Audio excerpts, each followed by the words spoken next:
Good morning. It is the Drake Toll Show. Westwood One Sports, the Westwood One Sports app. Dire Straits, money for nothing. Leads us into the next 3 hours of your life. What if today is the first day of the rest of your life? What if it begins today? What if you were searching, you were looking, you'd eyed into the abyss, and you thought, what if it all could start over? What if the day came where it felt fresh and new and life had an even better meaning, something deeper to live for? Of course, Jaden Ivy does not need this. He has figured this out. But for you, what if today is that day? And it truly is the first day of the rest of our lives. Because from 6 a.m. to 9 a.m., Westwood One Sports, the Drake Toll Show, I have volunteered, well, they pay me a little bit, to cradle you, to have this moment, us together. Whether you're in Coppell, Texas right now, you're hanging out in Jefferson, Missouri. Oh, good morning to you, Hyannis, Massachusetts. Nice weather today, huh? No matter where you are, it's like the beauty of the moon or the power of the sun. Middle of the day, noon on a Tuesday. You know that you're staring directly into the same sun as your loved ones. At least that's what we used to do in Arkansas. Middle of the night, you see the moon. It's the very same moon that your mom is looking at. Your wife, your cousin, your kids, wherever they may be. That's the exact same moon. We're there, by the way. We sent a rocket there yesterday. No one told me. I've never seen that before. Get a notification on my phone, we're going to the moon. I think, great. We go to the moon all the time. We've been doing that.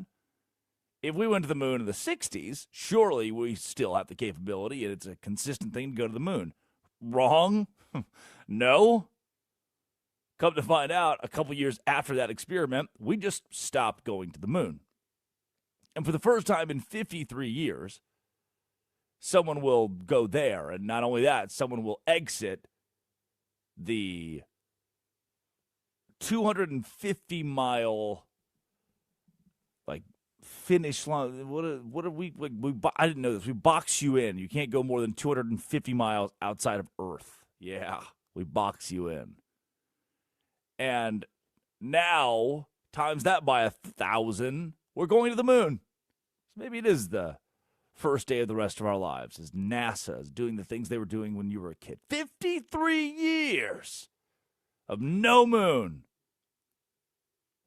And now we're back. And we're back in the very same week. On the very same day, the Spurs go out west and win 127-113 over the Warriors last night. Watched a good portion of that one. Oh, why'd you watch that? I don't know. Ever heard of Victor Wembanyama? I like greatness.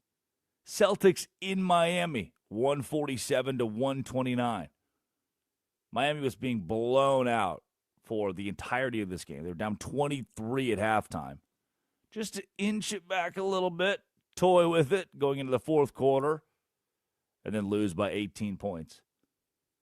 Kings get the best of the Raptors? What? Oh, yeah, man. It's not tanking season. We're not tanking. We can't tank. We're not getting that fine. 123-115 over a playoff team, the Raptors. Oh, the Pacers won a game? That's right. That's right.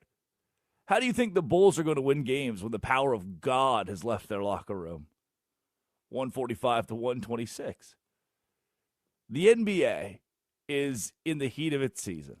We are mere days away from knowing just exactly what the postseason will look like. And we're not that far away from the very same in hockey, where the, oh yes, Avalanche lost to the Canucks. Correct, not a typo. A very real thing that happened yesterday. By a score of 8-6. Hope you took the over. And the Sharks at home over the Ducks by a final of 4-3. But that's not even the fun stuff to talk about today. The final scores from yesterday's professional, 5-3 Yankees over the Mariners. The series has kind of falling apart for the M's. Not even the scores, the results are where I want to start.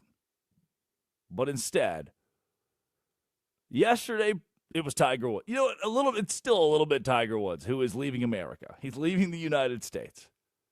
A judge has granted him clearance to go to Europe for an intensive treatment getaway. He's going to go to big boy rehab. We're really going to do it this time, guys. It's not even a rehab in the United States. It's like a whole one.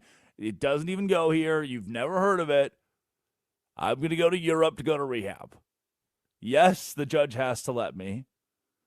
Yes, the ankle monitors are a really weird thing to lug around the airport, but I'm going to. That's what this feels like. I don't think Tiger actually has an ankle monitor. But I find it funny that the headline today, and again, we'll get to it, is that Tiger Woods can leave the United States now after his DUI, which we're still investigating, by the way. But still, I think the top story, the top place to start today is Puka Nacua in rehab. Because while Tiger is 50 years old and has been out of the spotlight of the sport, he's not been a star of the sport on the course for 5 years at minimum, probably more than that. 2019 was such a blip on the radar. Tiger has been an afterthought when it comes to actually playing golf. Puka Nacua is the second best wide receiver in the NFL. There was a case at times in 2026 for him being the best wide receiver in the National Football League. Like that. That's a real, we were talking about JSN, Jackson Smith and Jigba, and Puka Nacua for which one of those two guys is the cream of the crop in the NFL. And now, in a very different tale of 10 days, JSN has signed the most lucrative, largest contract for a wide receiver in NFL history, whereas my friend Puka Nacua is in rehab. He said, well, what could Puka have done? Remember, I told you this?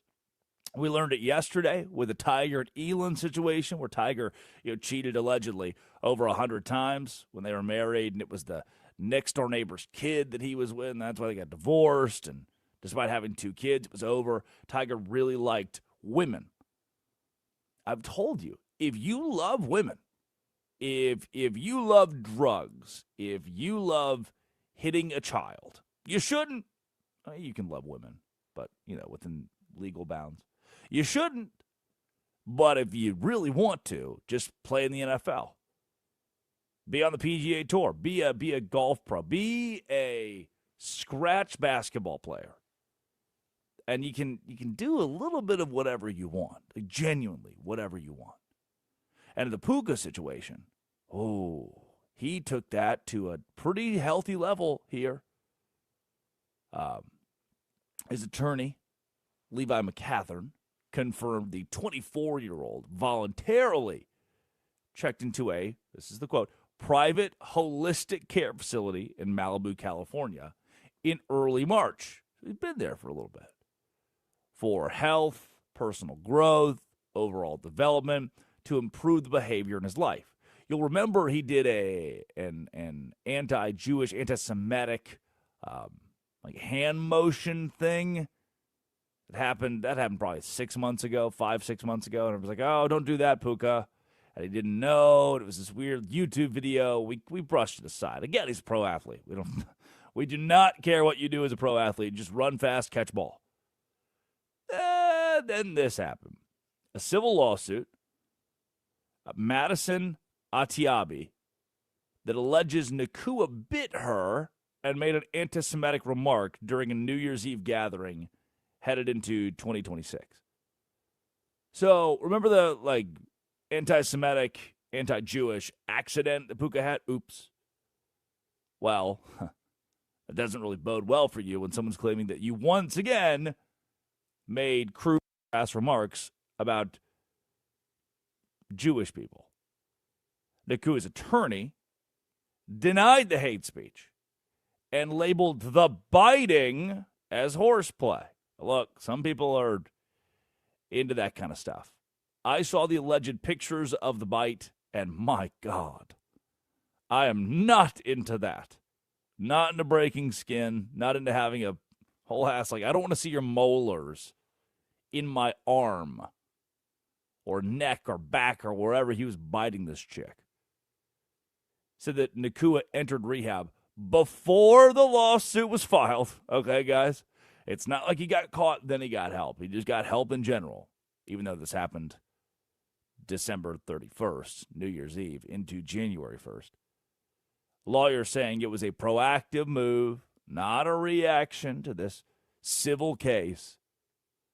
And it was December of 2025 where he made what his camp would call inadvertent anti-Semitic gesture on a live stream. So not even 5 months ago. 3 months ago. So now, the Puka's done it. The best part of this whole deal, if you're a Puka Nacua fan or a fan of the Rams, is he's done it. He's said, "Hey, I'm going bankrupt. I'm just gonna press the red button of doom, boop, and I reset. Right? I hit whoop. There's the reset button. Like no. Kevin in our finance department, he bit someone and said something racist. We had to fire him. Like, no. Kevin should just gone to rehab. Like, no, if Kevin in finance bites someone and then uses a racist term or says something racist, we have to report Kevin to HR. He's getting fired. And if he bit you good enough, the police are probably involved. But, again, that's Kevin in HR in Opelika, Alabama. Life works a little different for our friend Kevin. He's got the old, how you say, everyday treatment that you and I get. We get to be, wait for it, normal human beings. We bite people, consequences. We say anti-Semitic things, consequences. We hit our loved ones or drive car really fast. There are consequences. But the NFL sees this and says, far be it from us. We've seen much worse than this. And now if you smoke weed, we'll suspend you the entire 16 games. 17 now. It was 16 at the time. Where if you smoked weed, you're done. You're done. Right, Kevin in finance can smoke weed, by the way. And that's where we get to not be normal people. The NFL was so backward for so long that if you smoked weed, you're out. You're done. You miss a season. You physically harm someone. You beat someone up. You bite someone. We don't care. And you know what? With the NFL, because Nakua checked himself into this rehab facility voluntarily, he triggers a self-reporting clause in the NFL's substance abuse policy. Stage 1 of intervention program. And it protects him from fines or suspensions. I did it, guys. I did it. I checked into the... I'm in rehab now. I can't... No fine. No suspension. I bit someone? I'm going to go to Malibu. I'm going to go to Malibu to a rehab facility. Some are calling it a resort. A rehab resort. I'm not calling it that. Some are calling it that. His attorneys say that he'll complete the program, of course he will, in plenty of time to participate in the Rams OTAs. Late May, June, he'll be fine. And Sean McVay has voiced his support for Puka Nacua, saying the team is focused on helping him, gathering the facts. Now, the lady he bit, they're just stirring up stuff. We're just causing drama here. Because Puka, league leading, 129 catches, 1,700 yards. He, next offseason, he'll be eligible for a massive contract. And the team, I think, at this point, you have to hit the brakes a little bit until he, gets out of his rehab resort in Malibu, California. You got to hit the brakes a little bit before we decide that Puka Nacua deserves a lucrative lifetime contract. Because he's just one more slip-up away from really doing himself in. Aside from the fact that you can kind of slip up however you want and still be okay. It's the world we live in, man. If you want to do nefarious things, if you want to be bad, just be a professional athlete. We'll let you get away with it. Puka Nakua is in rehab. Our thoughts are with you, Puka. And our thoughts are with the woman you bit. And allegedly said anti-Semitic remarks to. Addie Bates produces. Curtis Poindexter runs the board. Did you know that Major League Baseball is red hot right now? People are watching it. I'm watching it. Xavier Scruggs joins the Drake Toll Show, former big leaguer, MLB Network, to talk a little round ball rock. No, not the big round ball, the little round ball. Westwood One Sports, the Westwood One Sports app. This is the Drake Toll Show. The NFL Draft is less than a month away.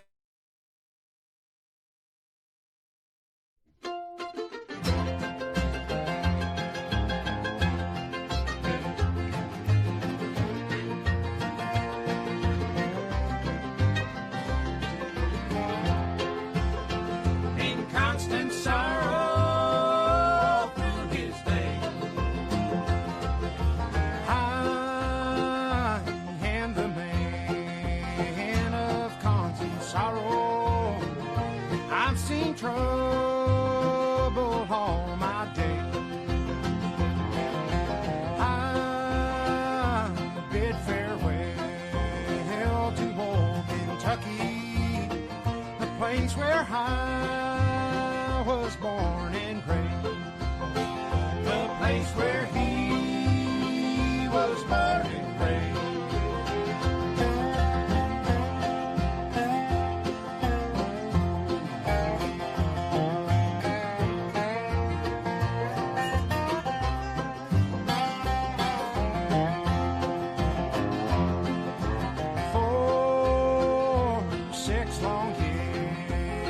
I've been in trouble.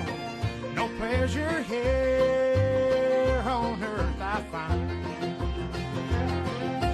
For in this world I'm bound to ramble. I had no friends to help me now.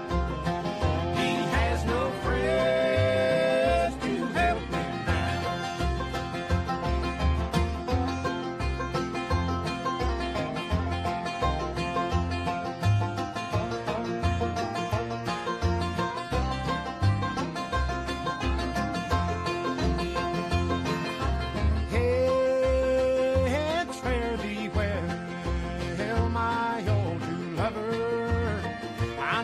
Expect to see you again,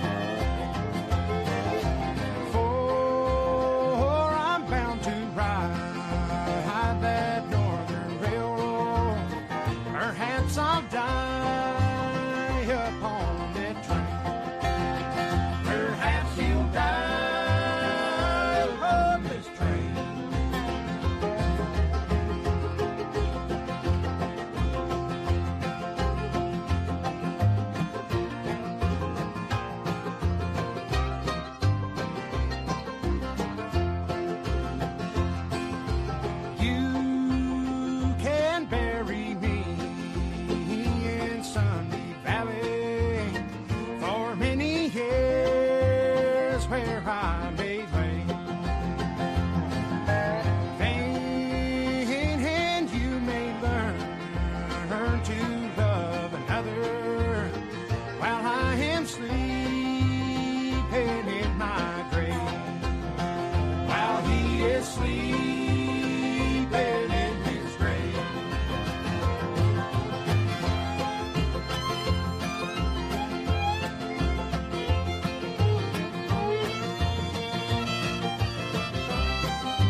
But there is one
the brain.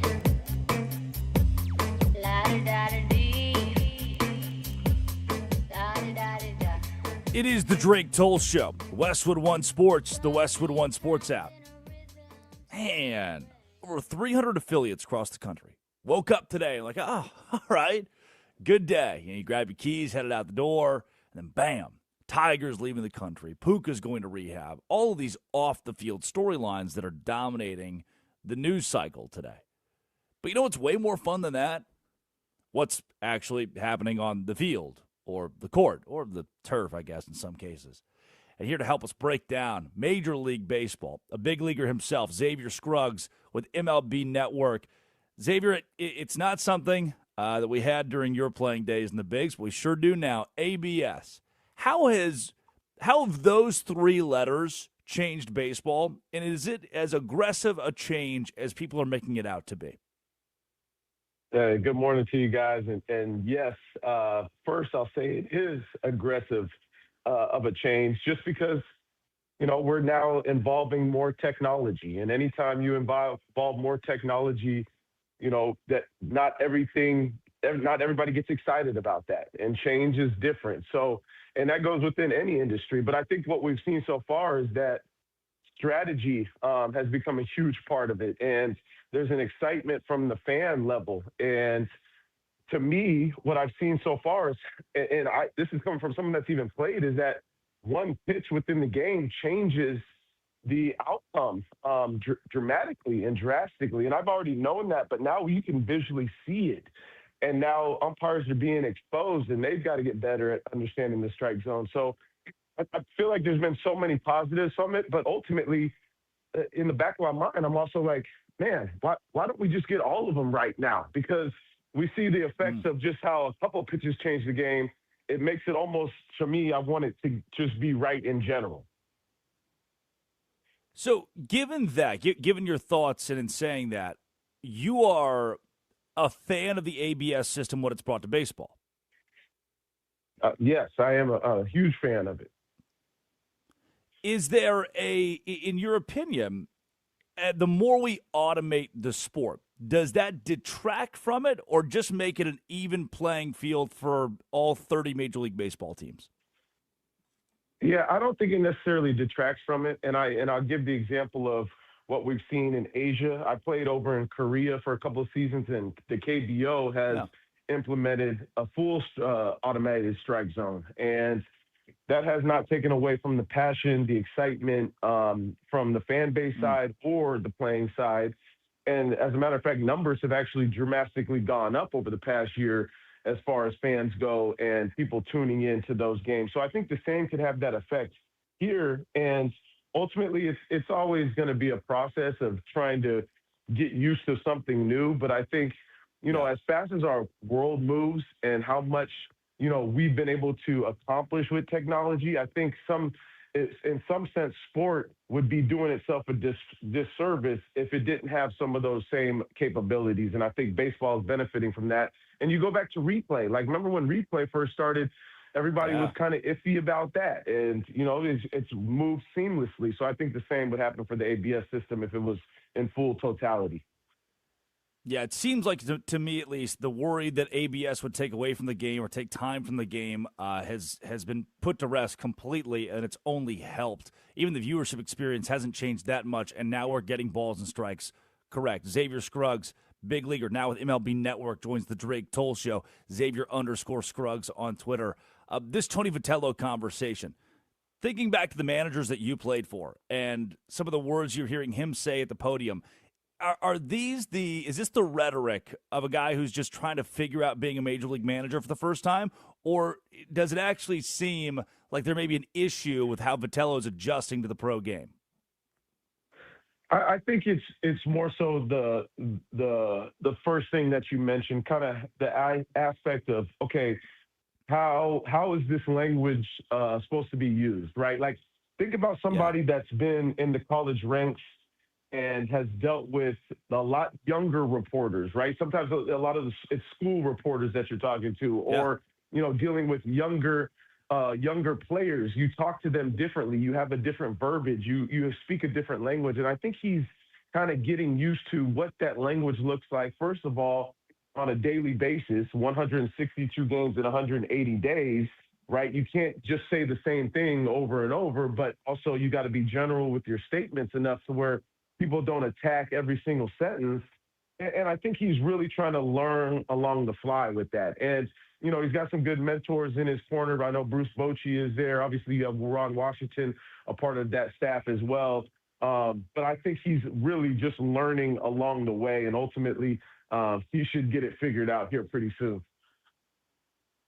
The playing field itself, guys like Shea Langeliers, who has popped off with 5 home runs so far, a Corey Seager, who started the year well, Yordan Alvarez is in that same category.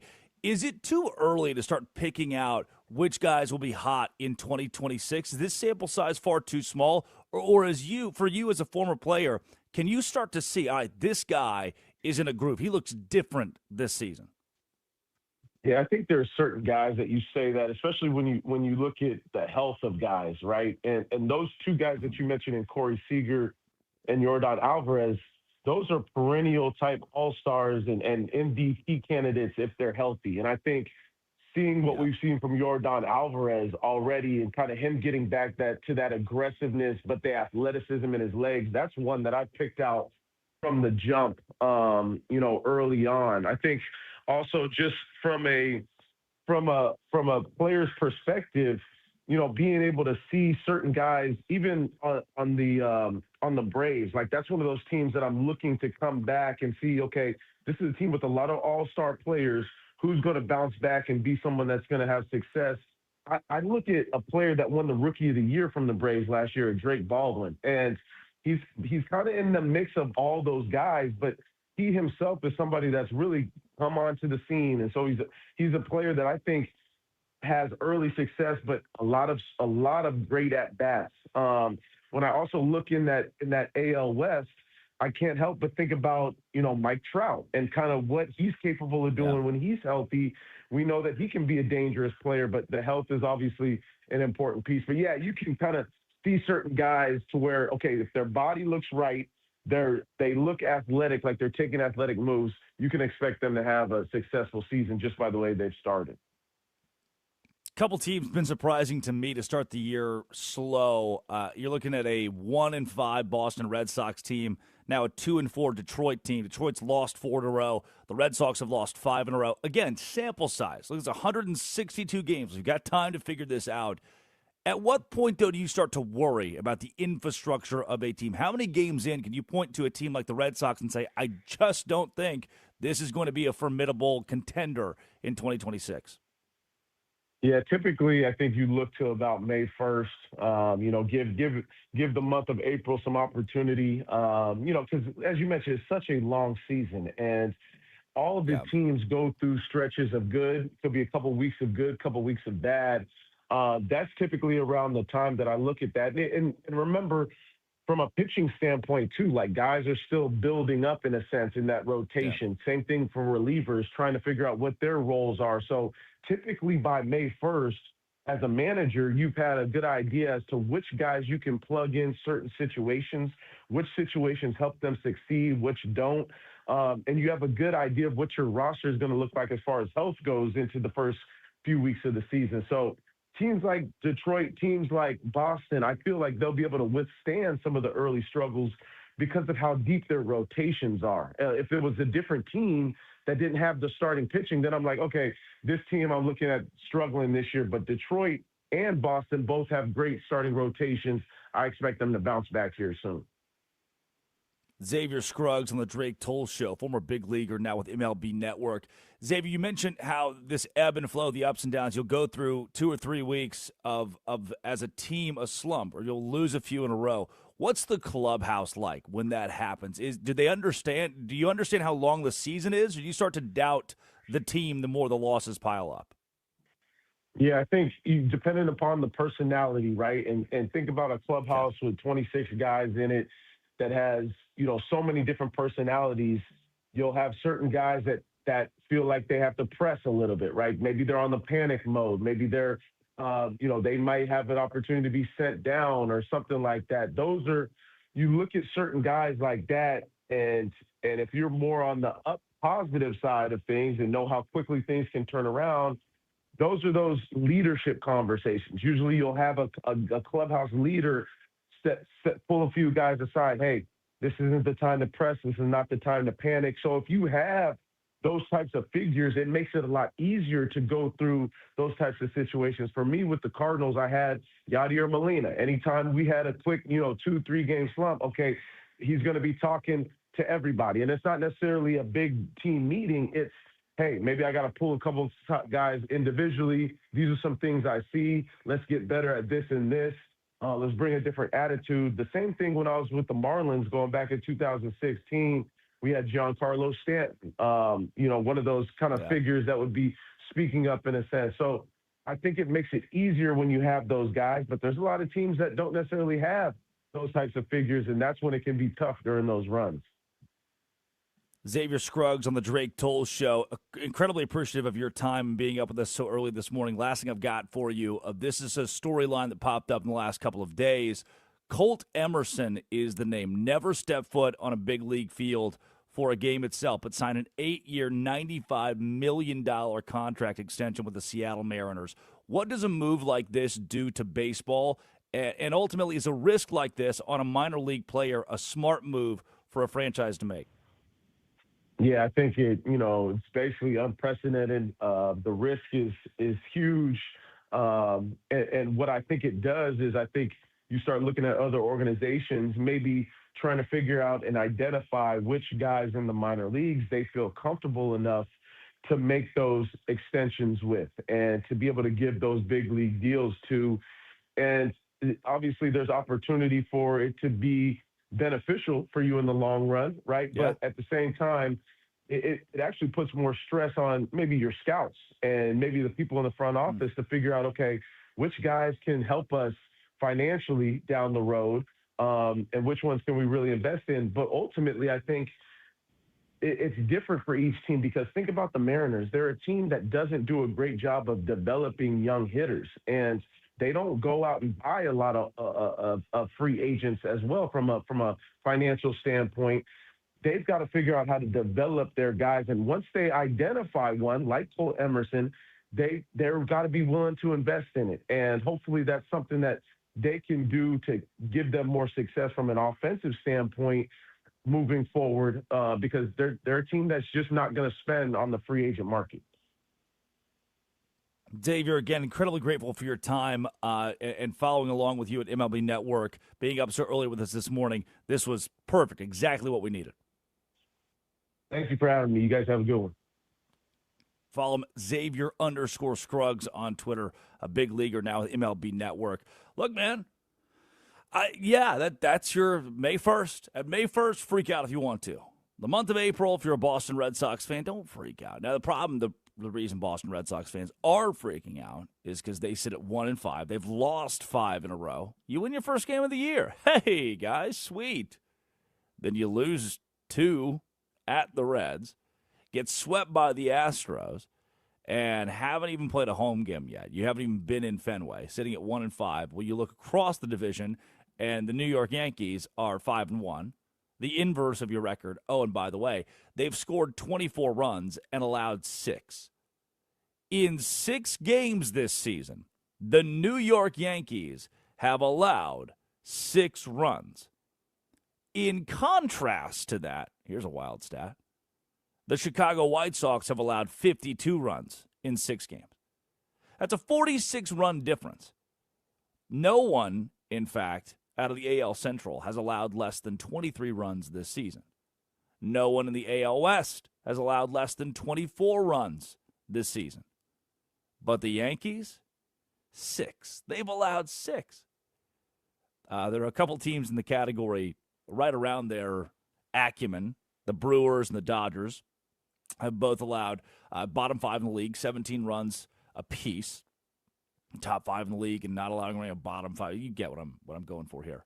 The Braves have allowed 12 runs in 6 games. The Miami Marlins, also in that conversation, having allowed 18, is pretty great. May 1st, again, if the Marlins can keep it up by May 1st, maybe they've really got something going on here at 5-1 in 2026. Coming up, time for our biggest losers of the day. Jaden Ivy makes his Drake Toll Show return.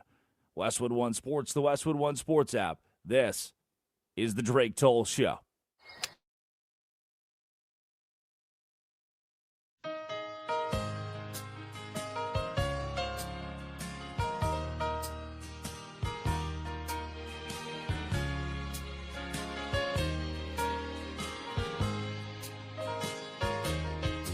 I don't know why I keep on believing you need me when you proved so many times that it ain't true.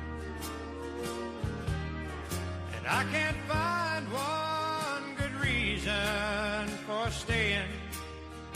Maybe my leaving would be the best for you.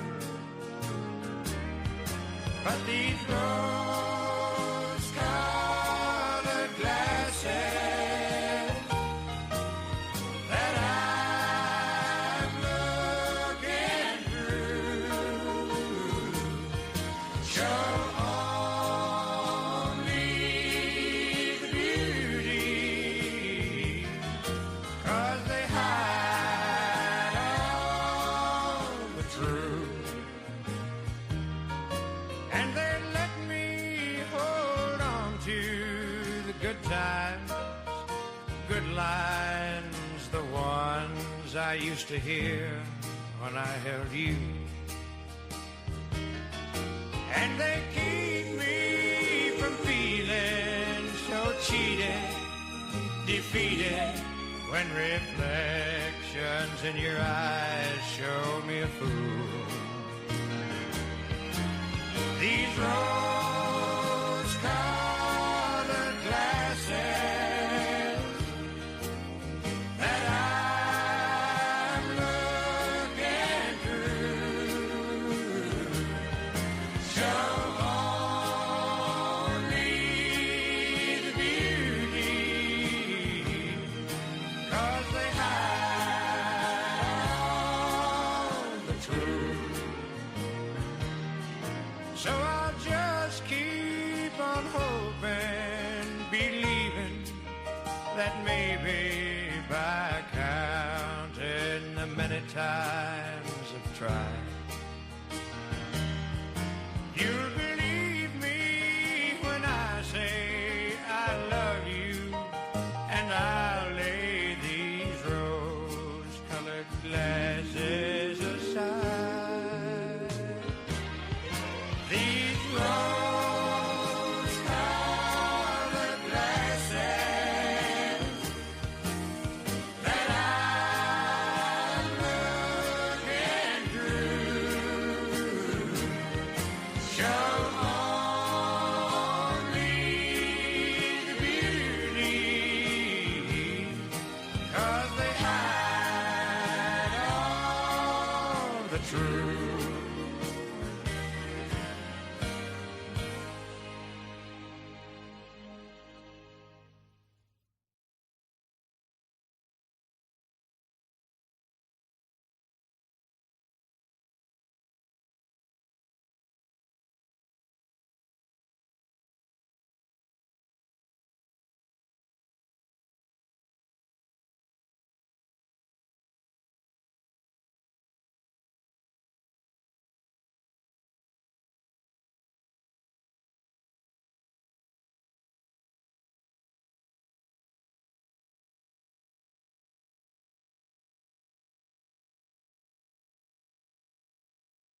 Red, red wine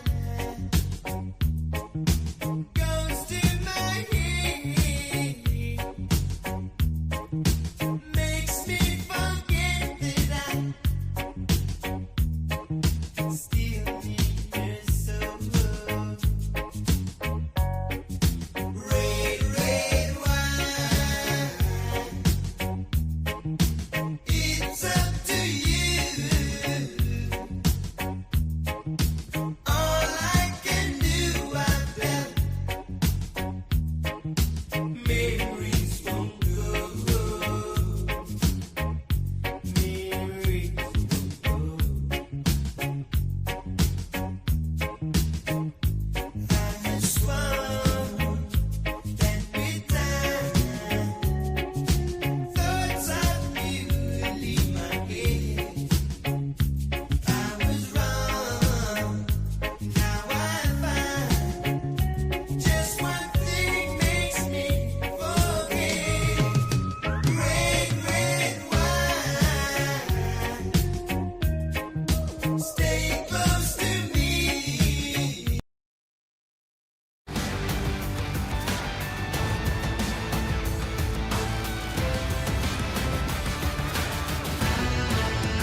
Touch yourself. Touch yourself.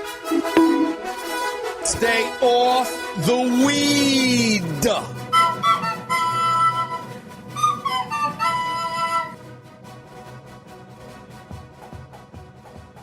You done? You get it all out?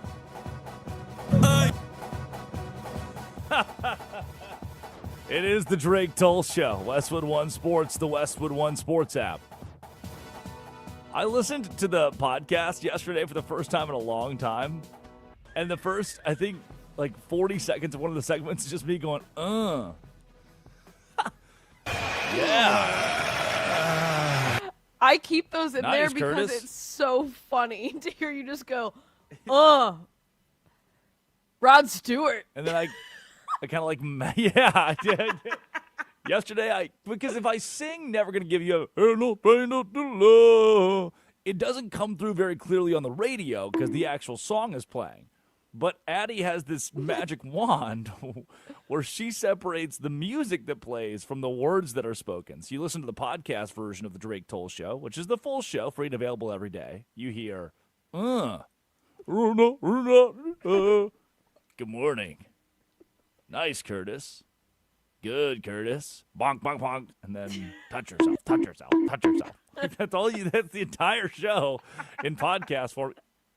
There's no bed either for like idiots of the day. It's just me in the void. Yeah. So we got to figure that out. Maybe we just get rid of all the. Yes. Yeah, we should figure that out possibly. But I like the music we have, whether it's copyrighted or not. I know it's not a really good excuse in court. Well, Judge, I liked the copyrighted music, so I stole it. So that's the thing Okay, is never that mind. we just don't record the music into the podcast because some of our stuff is copyrighted and stuff. Like we have those rights whenever it's on radio, but as soon as it gets into podcast form, we don't. But the beds like Idiot of the Day, Biggest Losers, those are free. Like you can use those. That's fine. You get those for free. But then like our rejoins are like they're all copyrighted. Obituaries, the quickie, like I would have to change those bets, which I can do. You just got to let me know. Yeah. All right. That's good to know. Now I know. Today you're telling me this for the first time. That's You know not what true. I wanted to do? You know what I wanted to do? What? Touch yourself. I wanted to get one of those all-home cleanings. I was kind of tired of cleaning my house. It's like, you know what? Today, can I just get one of those all-home cleanings? So I put on Facebook, on the Wilmington Island Facebook group, you know what? It's time for our biggest losers of the day. Me, I'm a biggest loser today. I put it out on the Facebook group. It's like, you know what? I'll weigh the price. I was expecting to pay $200. All home cleaning. Dog, if you're cleaning my bathrooms, the baseboards, like I've got family coming in this weekend for Easter, I didn't want to do it. I clean my house every week. This is the 1 week I want off. I'll pay whatever it takes. Short notice, right? So I expected a bit of an upcharge because I needed it done before Easter, and I got started late, right? Monday, Tuesday, I started searching for somebody. So I had a lady come out yesterday, super nice lady, seemed very good at what she does, probably early 60s, mid 60s, and she just cleans houses all the time. Like, all right, sweet. I can get her. She's my neighbor. She lives like 7 houses down, come to find out. How much money do we think that she's charging for a full home clean? 500. 501. What price is right? $400. $400. Now look, she moved. Here's the deal. There's caveat to this. She moved some stuff around. Caveat. She was not supposed to work today her son broke his femur. And not to OSHA violation. I'm giving away her family's medical history. HIPAA. Oh. HIPAA? Okay, one of those. Her son broke his femur and a bunch of other stuff's going on, for sure. She was pretty clear that, she had a couple clients today, the femur thing. She moved it all around. She said she'd be at the house at 8:30, so while we do the show. And she won't be done until like 2 or 3. I was like, oh. So she's like a real deal cleaner. She's really getting them baseboards done. And you know what she said that sold me? And I decided to pay $400, and eventually I'll pay $5 to tip. I mean, it's worth it to me at this point this week. What she said that sold me was, can you turn the oven on self-clean tonight? It'll give me a head start on cleaning that. I never expected the full house clean to include the oven. Must be pretty good at what she does, huh? Don't you have like 3 people who live with you? Y'all can't clean a house? I told you, I've cleaned the house every week. What about your roommates? Every week. Nope. Every week. For a year. This is the one time. Treat yourself. Jesus is risen. Well, he's still alive today. Tomorrow, we have the cross situation. Then he is risen on Sunday. And to celebrate that, I would like a clean house. That's not the only way I'll celebrate, but it's part of it. You never once have had a cleaning service? No. We're Mexican. We have built-in Yeah, that's what I was cleaning gonna say. I was services. gonna say I don't think you understand. Like Curtis and Okay. I, like, no, I'm being so serious. Like my dad is the one. He's not hiring anybody. My dad's going out there. He's like, we live in Texas. You know the big like trees. No, he's trimming those himself. He's doing all the lawn work. Like we do all the cleaning and stuff. Like we don't hire people. We are the people. Yeah, like I'm glad Curtis agreed with me because I was like, this is like such a crazy like thing to me. For legal reasons, I don't feel comfortable responding, but thank you for sharing how your race and heritage goes into the conversation. I don't feel like I should weigh in there. Oh, it's like, you know, like the thing with like Irish goodbyes, how they leave. Like we have like it's a cultural thing. Like we have Mexican goodbyes where we're sitting out there and we're saying goodbye for like 2 hours. Like it's just there's just cultural things like where we're not hiring people. You get 3 random aunts you've never met that show up Yeah, to clean your yeah, house yeah. one day. My grandmother I is in feel her comfortable. like late 60s and she will not hire anybody. And it drives my dad. That's the one time he's like, because my grandmother lives further away, and he was like, I will pay for people because you're old, Mom. And she's like, no. Wow. I can say Mexican goodbye. I'm fine with that. Adios? But the second that Curtis is like, oh, that's what we do. Like, I can't say that. I'm not touching that subject. Don't touch yourself as it pertains to that. And Dude, like, yes? despite the names and stuff, I do need to say this for the listeners who are just turning in. Like Curtis's family, his entire family's from Mexico. My whole family's from Mexico. I just made a wedding speech in Spanish. Yeah, over the weekend despite at a our Mexican last wedding. names, there's just some complicated adoption things that went in there for both of us, which is what's crazy. Like, I promise. Like, Yes.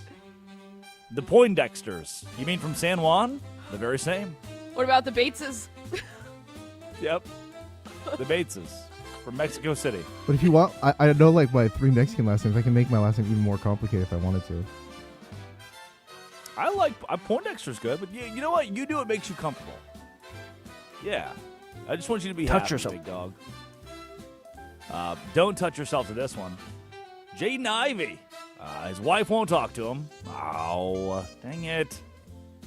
Here is what Ivy had to say in a 20-second clip from what looks like an Instagram Live. That's why my wife in here and she not even texting me. The other 16 seconds was just nothing noise, so it's actually like 6 seconds. That's Jaden Ivy. She's not touching himself. His wife. No, he might actually have to be touching himself because his wife's not. All right. Ivy made comments about how he was offended based on his religion about the NBA's, just the NBA recognizing Pride Month. He didn't like that, which I want to go back to a conversation point from yesterday. If your boss says, hey, this is a strictly we are pro Apple office space, like Granny Smith apples, Fuji apples, Cosmic Crisp apples, and you don't like apples, it is your freedom to not work there. It is your boss's freedom to fire you in a pro Apple office space.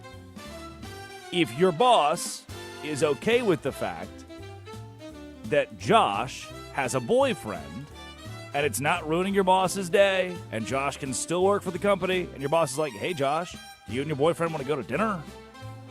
You want to come to this company party? If that makes you uncomfortable, if you don't like that, then you don't have to work there. No one's making you work there at your law firm. It's just this situation is the NBA. And people are asking, hey, could Jaden Ivey be going through like a mental health crisis right now? And you think, no, he's just, really religious. He's got that spirit in him. Come on now. Amen. However, if your wife isn't talking to you, and I know Job exists, right? It's like there are examples of this thousands of years ago. But if your wife in 2026 is not talking to you and you have multiple kids, it's probably because behind the scenes, the guy who's asking reporters if they are having sex, that guy needs a little help. Things aren't too solid up in the noggin there for Jaden Ivy. If the ones you love most are distancing themselves from you, they see something in you that probably needs a conversation. And it seems like his wife, who will not talk to him right now, is probably in that situation of, Jaden, you're going to have to figure some things out here before me and the kids are back in the picture. Not a spot that I want to be in there, Jaden Ivy. And our final biggest loser of the day, Addie's hometown. For April Fool's Day, city of Austin, transportation decided they would create a new ferry system to get you to and fro the river. And locals thought, great, we'd love a ferry system on the river. Nope, April Fools. All the best ideas are just April Fool's jokes. There's not public transportation in Texas. Come on now. Yeah, we would never. Texas would never do that. Curtis Poindexter runs the board. Addie Bates produces.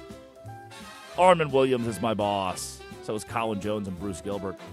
Coming up, the 7 o'clock hour of the Drake Toll Show opens up with your obituaries. This is the Drake Toll Show. This is Westwood One Sports.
are always closed. Got to keep it old school. Got to keep it strong. Got to keep on grooving till my money's all gone. The big keys. Listen what I say.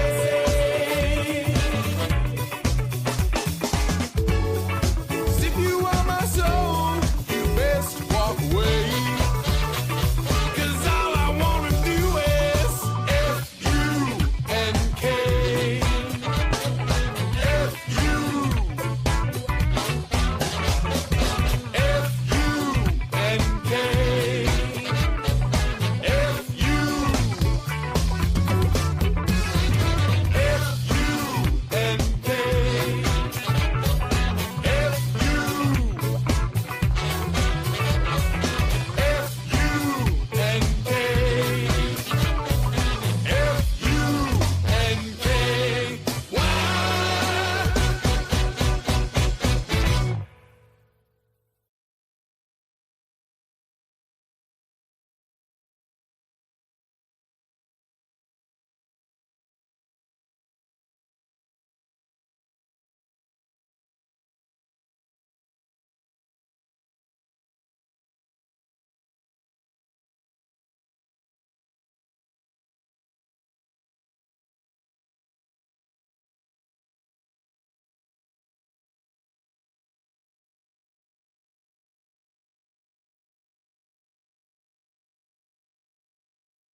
Curtis.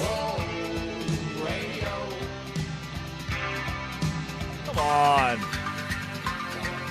think I did this? Now, apropos of a rejoin. Good morning, world. It is the Drake Toll Show. If I wanted to Westwood make One sure you go, Sports, the like, Westwood One deeper Sports or app. something. It just felt right.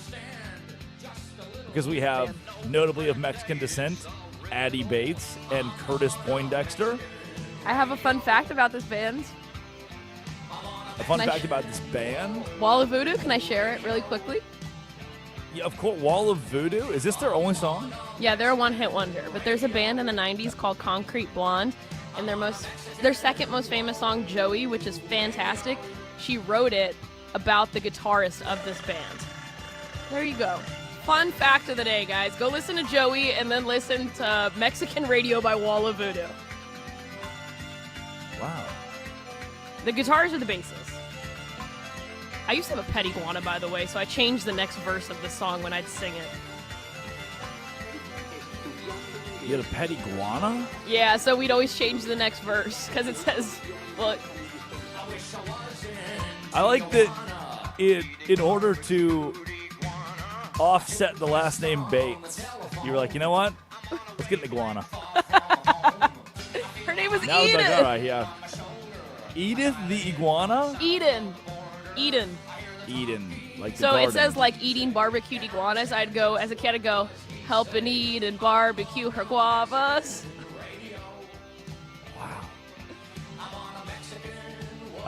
You do whatever on a you day want. like today, after a night like last night in the NHL, in the MLB, in the NBA, we're having there is Will we see a Victor Wembanyama MVP? We definitely don't get a Luka MVP, I'm being told right now in my ears. Breaking news, no Luka MVP. SGA, Shai Gilgeous-Alexander, 30. He's the only other player outside of Luka averaging 30 or more points per game. Do we get an SGA or a Victor Wembanyama MVP? And for Wembanyama, who has 3.1 blocks per game, 11.5 boards. 11.5 boards, top 5 in the NBA, right up there with Rudy Gobert. Blocks at 3.1. He has the most blocks per game in the NBA by 1.5. It's just stupid what he's doing on a basketball court right now. And every morning you wake up, and formerly this was Jokic, was just that headline of so-and-so does one thing that's never been done in the NBA, or hasn't happened since 1957, since Big Fat Louie did it. Like, oh, wow. That's Victor Wembanyama, who was at, I think, plus 1,000, plus 1,200 to win MVP 10 days ago, and now has crept into plus 200 territory, right on the heels of Shai Gilgeous-Alexander. So many beautiful things happening right now. But can I get a breaking news, please, Curtis?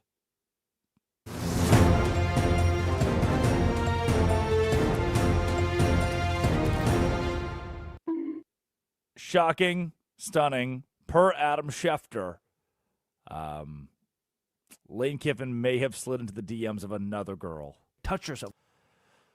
Not actually per Adam Schefter, but screenshots were leaked by Izzy Darnell. Izzy Darnell. Or isn't he? She posted a screenshot of Lane Kiffin texting her congrats in her DMs. She responded 4. And he sent back a meme of when you sent a risky text to the 10 out of 10, but you see the text bubbles appear. And so she posts this on her story. Izzy Darnell is 19 years old, born August 22nd, 2006. Mexican radio. Which leads us right into today's obituaries.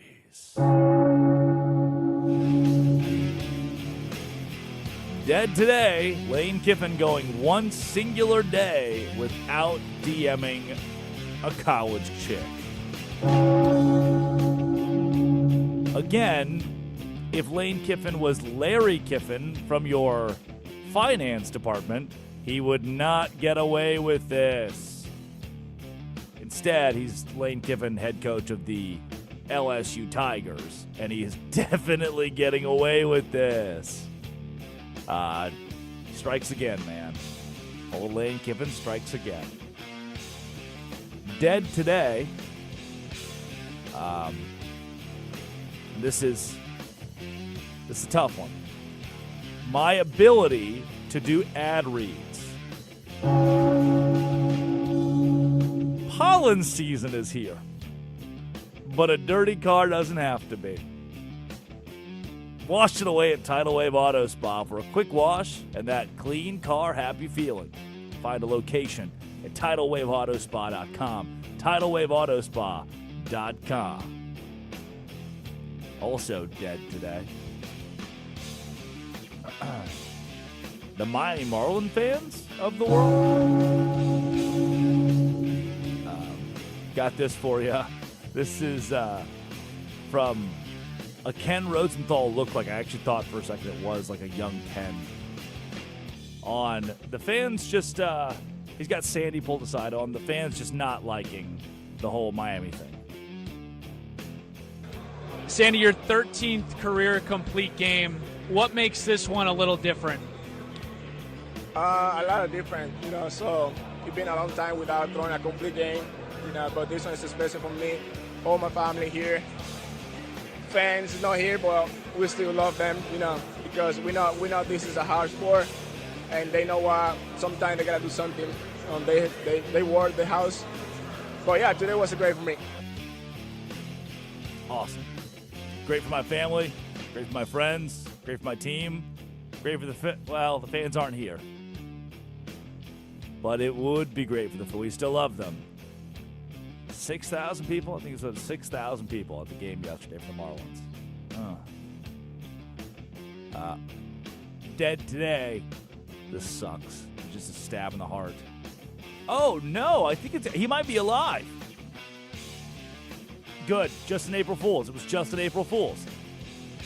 Formerly, I read this yesterday when you put it in the rundown, Jonathan, the 190-year-old tortoise, was dead. The tweet's been deleted. I think this is an April Fool's joke, Addie. I think we could be marked safe.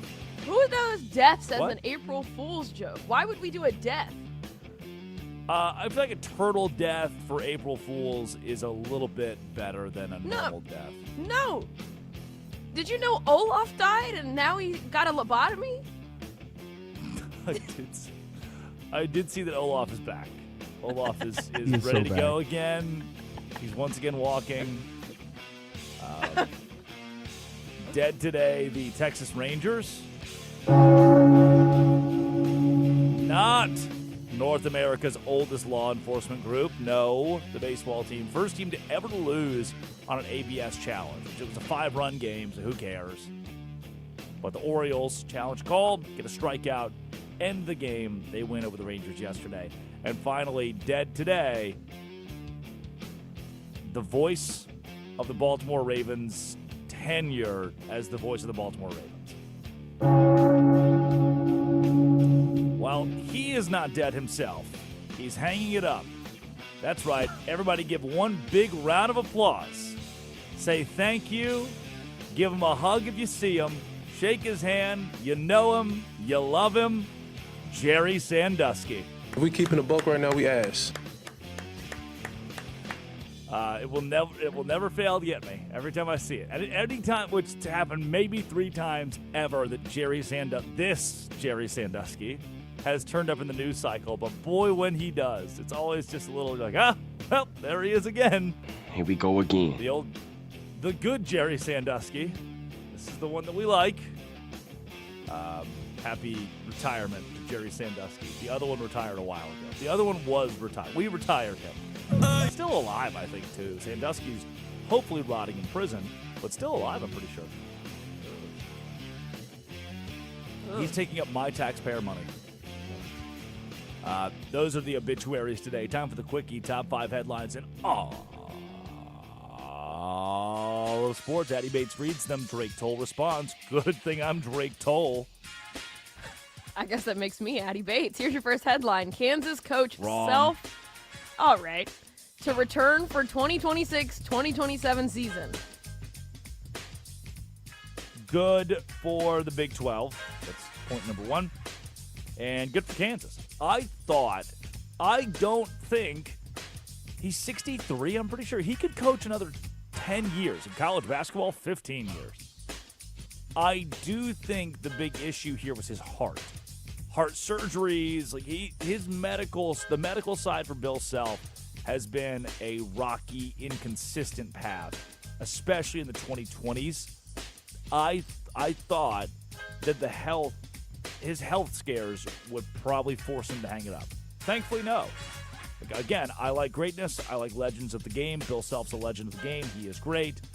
And thankfully, he'll walk the sidelines for Kansas again next season. That said, Addie, guess who has not made it to the Sweet 16 since they won the national championship in 2022? Kansas? You nailed it, Kansas. Yeah, so, I mean, I think if Kansas doesn't make the Sweet 16 this year, I think Bill Self gets to the end of the year, says, hey, Nick Saban, I just don't know if I can keep up with this version of college basketball and my health. So we make it one last year, maybe a retirement tour for old Bill Self. Second headline, Wemby stays hot, doubles down on MVP chase. Yeah, a lot of people are in this category of if Wemby can chase down the Thunder, he's got the MVP. The Spurs are still 2 games back with 6 games remaining. That's tough, given it's, the Thunder. But, I mean, I personally love the head-to-head. And the Spurs have dominated Oklahoma City this year. I like that being the metric, not, can you, at the end of the season, win a bunch of games? What is good for San Antonio is that you will see Oklahoma City play Los Angeles twice, and the Lakers are red hot. They'll play at the Clippers as well. They'll play at Denver, and then they'll get Phoenix at the end of the year. And while you should win half those games, If you lose half those games, the Spurs probably catch you. So if San Antonio catches them, then Wembanyama is the MVP. No doubt. Hands down. So I saw this yesterday. Not sure if it's an Okay. April Fool's because it was still on ESPN today. Rapper J. Cole to play pro hoops in China. Yeah, this doesn't shock me. He's been trying to do the basketball thing for a while now. You know, any celebrity all-star game that comes around, he's like, all right, Kayla, Frankie, Paul, let me body you. Not like that. Though she knows how to get physical in the paint. Oh! Yeah, man, J. Cole's been chasing this basketball career. If that's what he wants to do, he's got the money, he's got the resources, he loves hooping, let him go hoop. Take Drake with you. Take Kendrick. I don't know, start a if they had a rapper basketball league, that'd be awesome, man. That'd be awesome. And one rule, no drug test. Can't do it. Stay no drug off the weed. Congrats, J. Cole, on furthering your basketball career in China. Is that what you said, China? Yep. In China. First things first, rest in peace, Uncle Phil. Correct. Was that J. Cole? Yep. The F First the P father that he signs ever guy? knew. We get fooled once, can't get fooled again. Fantastic song. NCAA proposes barring players who opt into and remain in draft. Yeah, I saw this headline, and it was written in code. Can you explain what exactly this means? Because the headline itself was very confusing. So the other headline was equally as confusing. It says NCAA proposes ban on players who stay in draft. So basically, like, we had two cases this season where, remember, there were some players who, I guess, like, entered and wanted to be in the sports draft from competing in college. So I guess they want to ban them. It says these proposed changes reflect ongoing work by Division I members to modernize our rules to align with the current era of college sports. As Division I members proceed with reviewing all eligibility rules in the months ahead, our focus will be establishing rules that have objective criteria that can be consistently applied for both prospects and current student athletes. Okay, so effectively, if you've gone through a draft process, all the way through a draft process, ever, you're done. Yeah, you can't You're vote. done. Hang it up. No This more. is because Okay. of Alabama and Baylor's players Bediako. who played after entering the draft. Yeah, BYU had one. There were 6 or 7 Yeah. overall in Bonson college was the basketball one this with the year. court case and stuff recently. Yeah, the Bediako Bama one was the highest profile, I think. Yeah, Baylor had one. BYU had one. Yeah, I don't think the draft itself should be our metric for who can and can't play, because there are dudes who play 3 years of pro ball in Europe and then come play for Illinois. I don't think you should be able to do that. So why are we allowing that? But if you go through the draft process for the NBA, you can't come back and play college basketball. Well, they do it in Europe. That's where I take issue. What's our last headline? Final one, World Cup final tickets hit over $10,000 as FIFA reopens No. sales. Yes. Dang. In the U.S., do we know where the final is? New York, Atlanta? Maybe Atlanta. Yeah, isn't it Atlanta and, oh man, you want to make me look. Yeah, MetLife Stadium. Okay. Wow. Yeah, I'm. There was a worry there for a second because, we kind of started a war of what the World Cup would look like, but it seems as though we've salvaged the whole thing. And $10,000 just to get in the door? Dang. Hey, maybe it's not. I guess you're MetLife. competing with everyone of the world. Ooh, you're the producer. You know things. We'll figure it out. Yeah, You're I competing know. with everyone in the world. Yeah, it is MetLife. So, okay, for the finals. Okay, MetLife. Nice. Ugh. New York. Well, New Jersey. New Jersey! It's a bad. I don't like MetLife. That Yeah, it's facility, I've been awful. that complex. It's not good. It's not good. They'll find out. The world's about to find out. The world's about to know. Get ready to learn Daddy MetLife. Bates producing. Curtis Poindexter runs the board. When we return, shall we tell you of Jaden Ivy's situation and the comments of other pro athletes and coaches on said situation. Sponsored by Robinhood. You expect more from yourself, expect more from your money. Learn more and get started today with Robinhood at Robinhood.com/yourmoney. This is the Drake Toll Show. The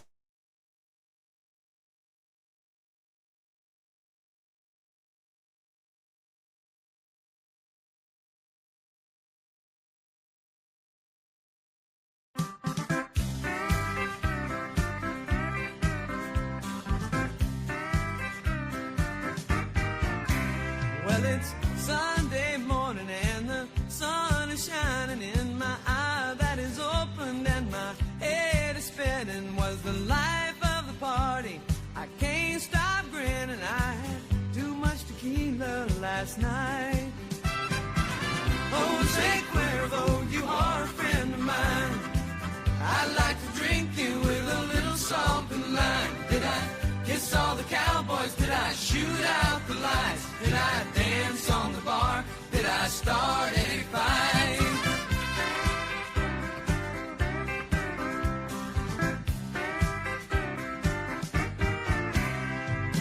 Now wait a minute, things don't look too familiar. And who is this cowboy who's sleeping beside me? Well, he's awful cute, but how'd I get his shirt on? I had too much tequila last night. Jose Cuervo, you are a friend of mine. I'd like to drink you with a little salt and lime. Did I kiss all the cowboys? Did I shoot out the lights? Did I dance on the bar? Did I start a fight?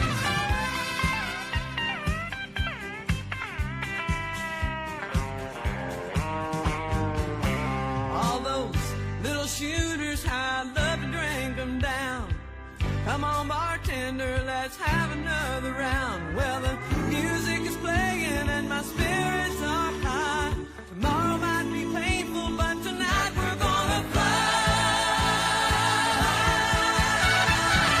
Jose Cuervo, you are a friend of mine. I'd like to drink you with a little salt and lime. Every time we get together, I sure have a good time. You're my friend, you're the best, mi amigo. Jose Cuervo, you are a friend of mine. I'd like to drink you with a little salt and lime. Did I kiss all the cowboys? Did I shoot out the lights? Did I dance on the bar? Did I start a fight? Jose Cuervo, you are a friend of mine.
Now one of these days I'll wake up tired of the life I'm living and feel inspired to get off my ass and be on my way. One of these days I'll wake up steady and ready to go like Richard Petty. I'm gonna wake up and change my ways. One of these days, one of these days, I'm gonna find me a better way to live my life and carry on without the strife. I know it won't come easy, but believe me when I say I'm gonna wake up and change my ways. One of these days, one of these days I'm coming up to it, gonna put my foot right down and do it. It's about damn time. I made a change. One of these days I'm bound for glory, and that's the moral of this whole story. I'm gonna wake up and change my ways one of these days.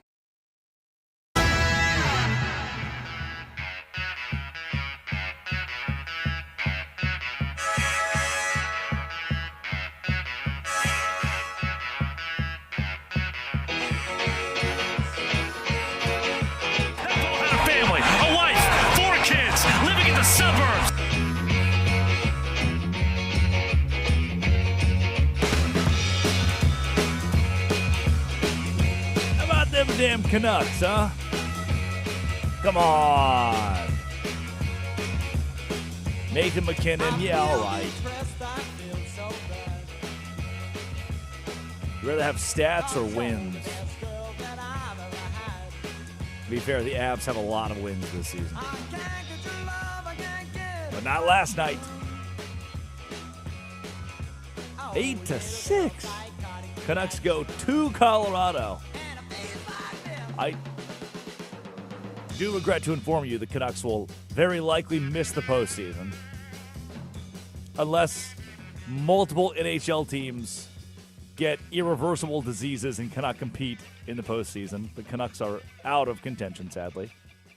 22-44-8. The Avalanche are still a win away from 50.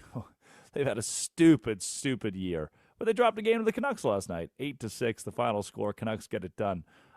Kings over the Blues in OT 2-1. Sharks over the Ducks 4-3. Oh, the Ducks lose last night, huh? All right, Anaheim.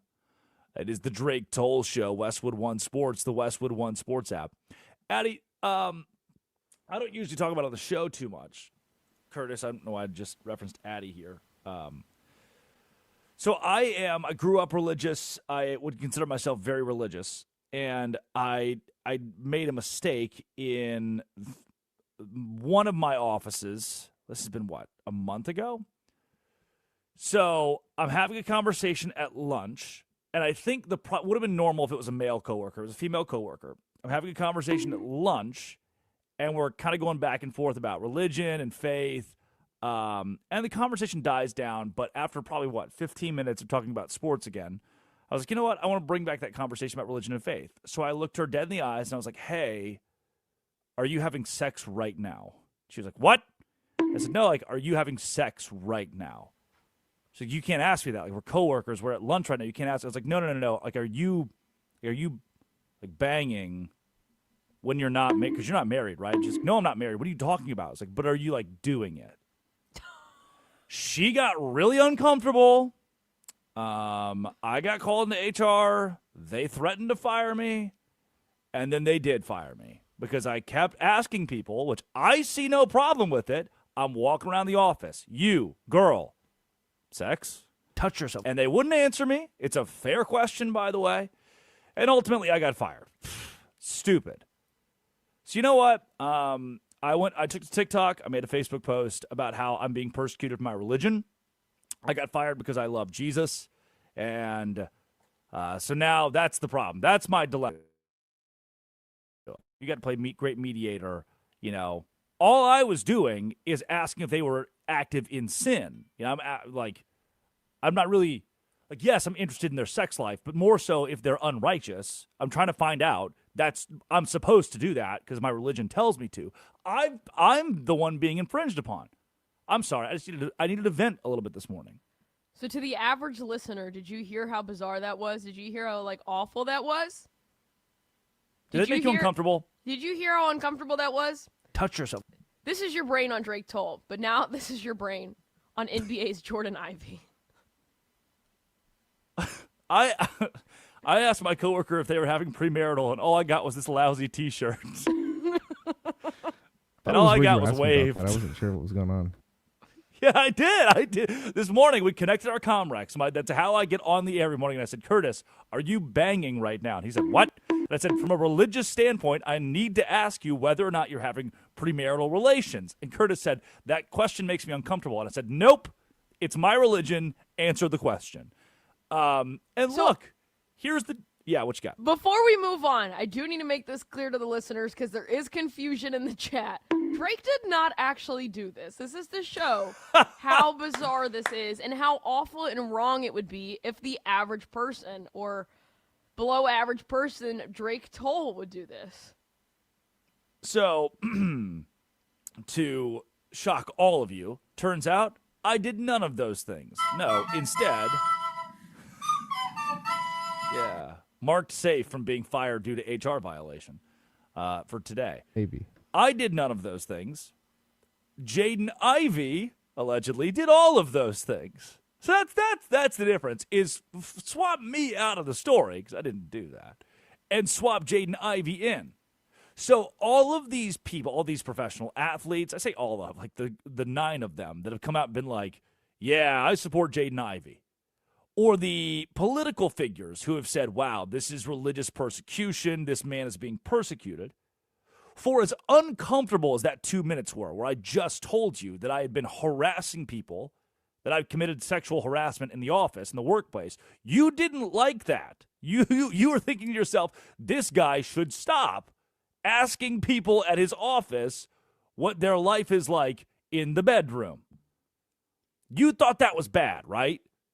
So maybe you've been on the side of Jaden Ivy, being like, well, just because he loves God, which, hey, man, I said it yesterday, from a psychology standpoint, religion can be a very positive thing. Religion can be something people lean on.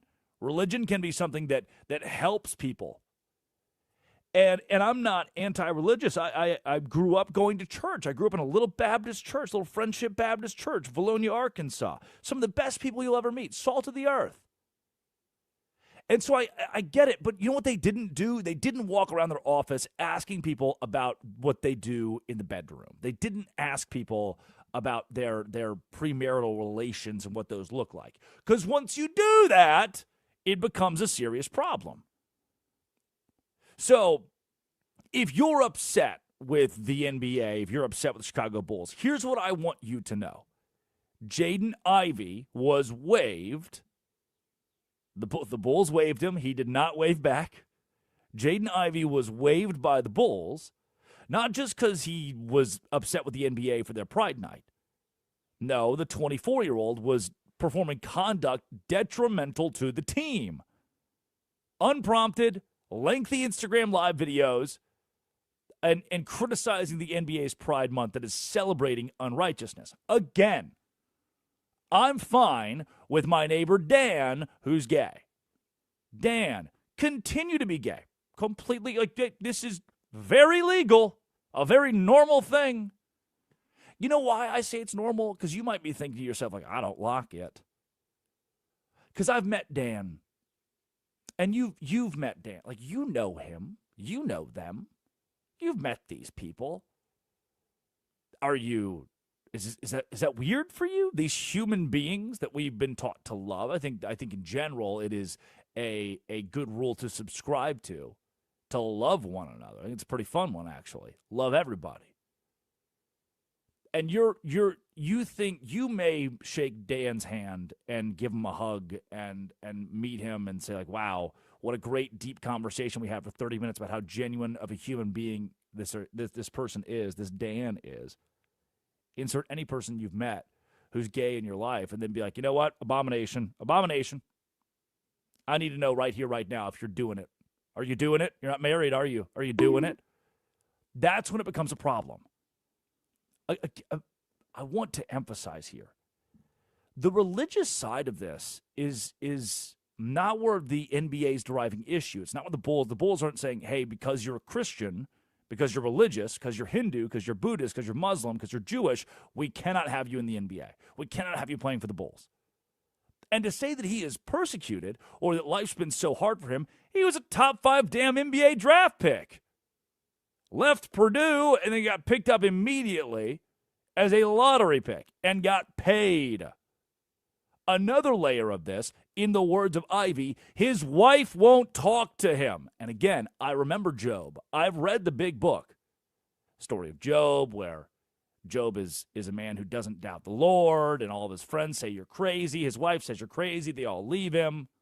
And turns out Job was right. But here's the difference. Job was a lowly farmer, right? Hanging out at the homestead. Jaden Ivey's a multi-million-dollar NBA player.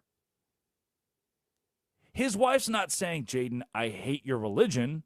Jaden, I think your God is fake. She's saying, hey, what if we don't go around the office asking people about their sex life? Well, I want to. God has called me to that. Like, I personally, this is just me. I'm not giving the full thoughts on the rest of the Drake Toll show. I don't think that's exactly how the big cat upstairs operates, to tell you to walk around the office and ask people if they're doing premarital.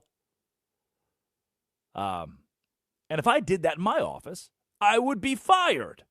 So Jaden Ivey did that in his office, and he was, say it with me, fired. This isn't about, oh, you're religious, so we can't do this anymore. This is something, he's doing something detrimental to the workplace, to the office, to reporters that are in the locker room. And if you publicly condemn your boss, your job, for them being inclusive, my gosh. Listen to me when I say this. If you are mad at your employer for being inclusive, can I spin it a little bit? If you are mad at your employer for including people, if you're upset with inclusion, you probably shouldn't work for that employer. If you worked at David's Burgers and More down the street, and your boss, David, says, yeah, my daughter's gay. So, like, I've got a little pride flag that we put out in front of the cash register. And you think, ugh, throw up in my mouth. I hate that. Look, hey, whoa. Freedom. You can think that. You sure can. Take your happy ass out the door, boss. You don't like that David's daughter's gay. You don't like it. Cool. Don't work there. And you know what? No one's going to create a stink. You shake hands with David. He says, hey, man, I vehemently disagree with you. I love my daughter. I love her for who she is. And you say, well, I don't. I don't like her choices. You part ways. It's not in the newspaper. It's not on the news. No one talks about it. There's no political figure standing up for that guy who left David's Burgers and More. Oh, but it's the NBA. When it happens to the NBA, it must be persecution. But it wasn't persecution at David's Burgers and More, was it? No, it's because you disagreed with the owner who had a pride flag out, right? That's why you got fired, and no one cared. Or it's why you quit, and no one cared. But you had it in the NBA. Oh, it must be, oh my gosh. The NBA hates God. That's what I got out of this, right? Everybody else, we're good? All right, we're going to go to break here. No. The NBA doesn't hate God or religion or want to stifle your religion. The NBA is just saying, hey, we're a brand of inclusive. We're a brand that includes people. And you, Jaden Ivey, said, nope, you're not a brand that includes people. You promote unrighteousness. And the NBA said, okay, cool. We're good here. We disagree. Very much so. Goodbye. His nature of being preachy and that the Bulls employ people from all different walks of life. And Jaden Ivey's saying, I don't like that walk of life. I don't like that walk of life. I don't like that walk of life because they're against my religion. Okay, Jaden, it doesn't mean that your religion should stifle those humans from doing their job in the workplace. It's not that hard. If a superstar makes a controversial statement, a team's motivated to find them, issue apology, work through it. This wasn't a superstar. Your talent dictates what you can and can't do. If you're LeBron James, which thankfully he doesn't do this, you can say whatever you want against whoever you want and still play because you're the greatest to do it right now. You know? Jaden Ivey's not that. A distraction, walking around the office, asking people about their sex life. And if that makes you uncomfortable, yeah, it made his coworkers uncomfortable. That's why he got fired. And he's not that good at basketball. Better than me? Absolutely. Good enough to be an everyday guy in the NBA? No. It didn't work out. If he was, he'd still be there no matter what he said, no matter who he hit, no matter who he hates. We love pro athletes. But he's just not good enough. Sorry, Jaden, for your persecution. Coming up, let's do it. We have still So much to get to, including a guest. Yes, a guest. NIL's ruining the mid-major college space. Sponsored by Progressive Commercial Insurance, protecting small businesses with affordable coverage options. Quote today at progressivecommercial.com. College, NIL, let's do it. The Drake Toll Show. The NFL.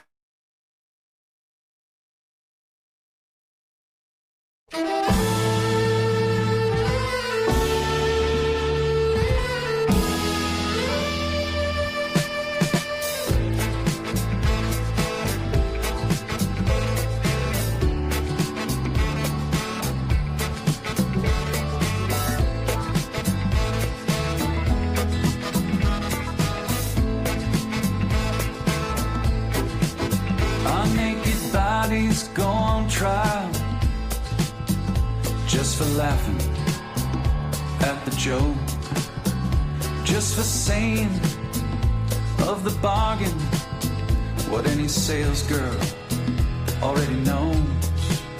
Most of us old men die at the firing line, just waiting for our number to be called. I guess time just makes fools of us all. Now the king gets his stepson when he's loaded as a gun. Says a real man is like a country. You need a map to find your one. Now I do you suppose you must approach the throne with its back up against the wall. I guess time just makes fools of us all.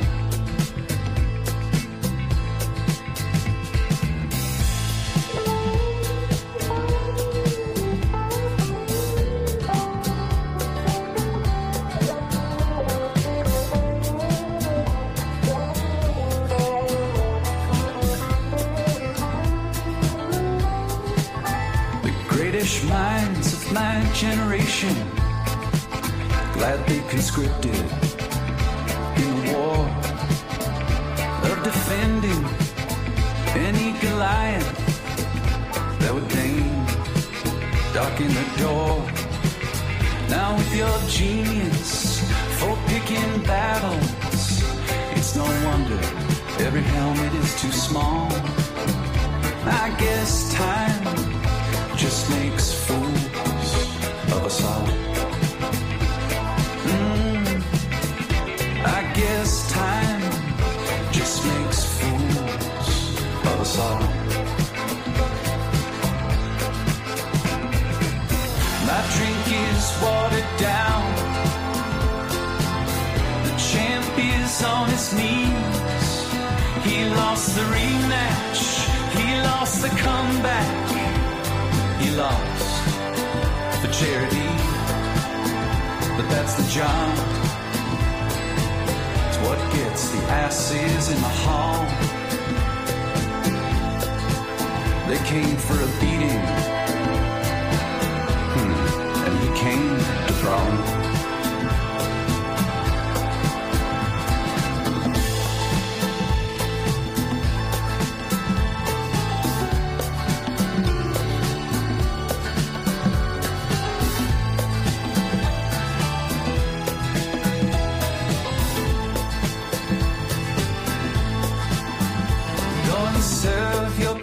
Notice that of all the young gods I have known, yours is easily the least famous to turn down the cover of a Rolling Stone. Lily white faces, so familiar and yet impossible to recall. I guess time just makes fools of us all. After a millennia of good times, God said, hey now, let's have a dream where we raise the stakes a little. Come on, let's make things interesting. Parachute into the Anthropocene, an amnesiac a hymn-broken doll. I guess time does make fools of us all.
It is the Drake Toll Show. Nice. Westwood One Sports, the Westwood One Sports app. You can listen on Odyssey, right? I think still. Yep. Sirius XM. Yep. They have us there. My Sirius XM just expired in the new car. Yep.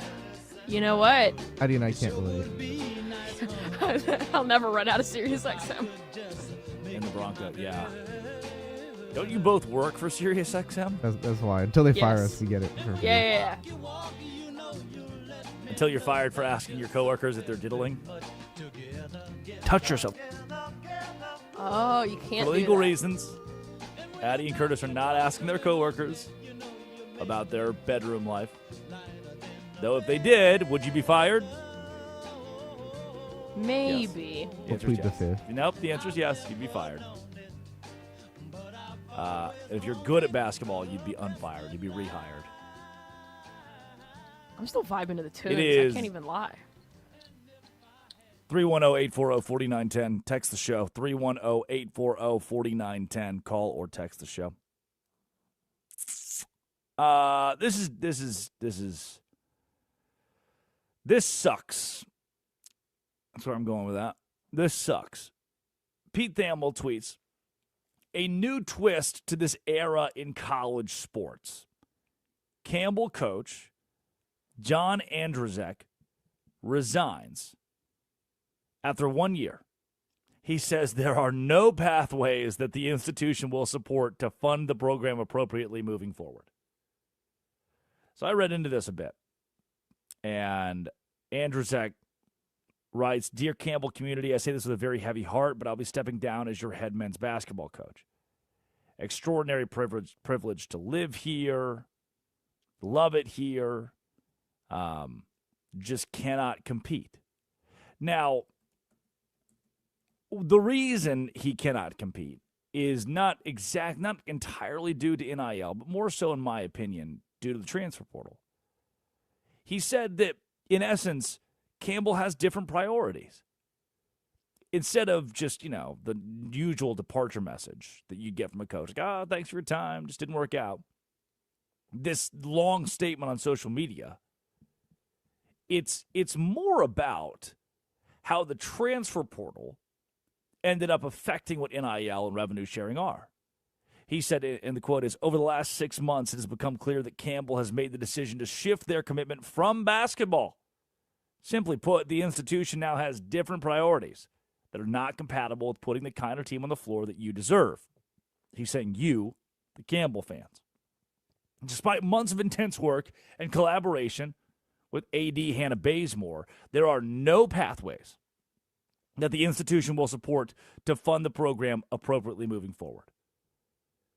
This becomes a case study.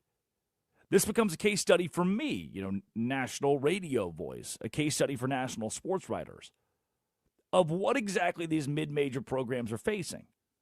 We had the head coach of Valpo on yesterday, and he said the more they win, the tougher it gets to schedule. He said when he first got to Valpo, the program was struggling, trying to find its way. It was easy to schedule these games. It was easy to schedule games against the big dogs of college basketball. Now it is not. And you wonder, well, how is it hard for the 175th best team in college basketball out of 365 teams how is it tough for that team to schedule good squads?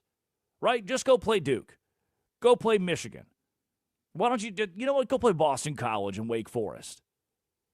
But the issue is that Boston College and Wake Forest and Duke, they don't get anything out of playing the number 175 team in America aside from an opportunity to lose and gain nothing. Listen to this, if I am Duke, and I'm the number 1 team in the country, and I lose to number 7, Alabama, I'm not penalized that much. I have a quad 1 loss now. That's fine. I can take a quad 1 loss is fine. I'm not penalized for that. It's all good. If I'm Duke and I play the number 175 ranked Valparaiso and I lose that game, now I've got a quad 2 loss, a quad 3 loss. That's Mayday, press the red button. Because I could feasibly lose that game when Furman beats Virginia, right? That's the 122nd best basketball team in America, beating the 14th best basketball team in America. So if Alabama loses to Valpo, that's a serious problem. So instead of scheduling Valpo, instead of scheduling these teams that are in that middle picture, between top 80, those top 80 teams, the bottom 80 teams, everybody in between, why would I schedule them? I can build a schedule out of Mississippi Valley State and pummel them and know that I'm going to win that game and play that game at home. I can schedule Portland State and pummel them and know I'm going to win that game at home. I can then schedule UConn and lose to them and know that I don't lose anything. But if I'm going to lose to Valpo, I'm going to lose to teams in the middle, if I'm going to lose to Campbell, then I ultimately gain nothing out of this, aside from paying you to beat us in a game that was a much bigger toss-up than if I played the Delta Devils of Mississippi Valley State.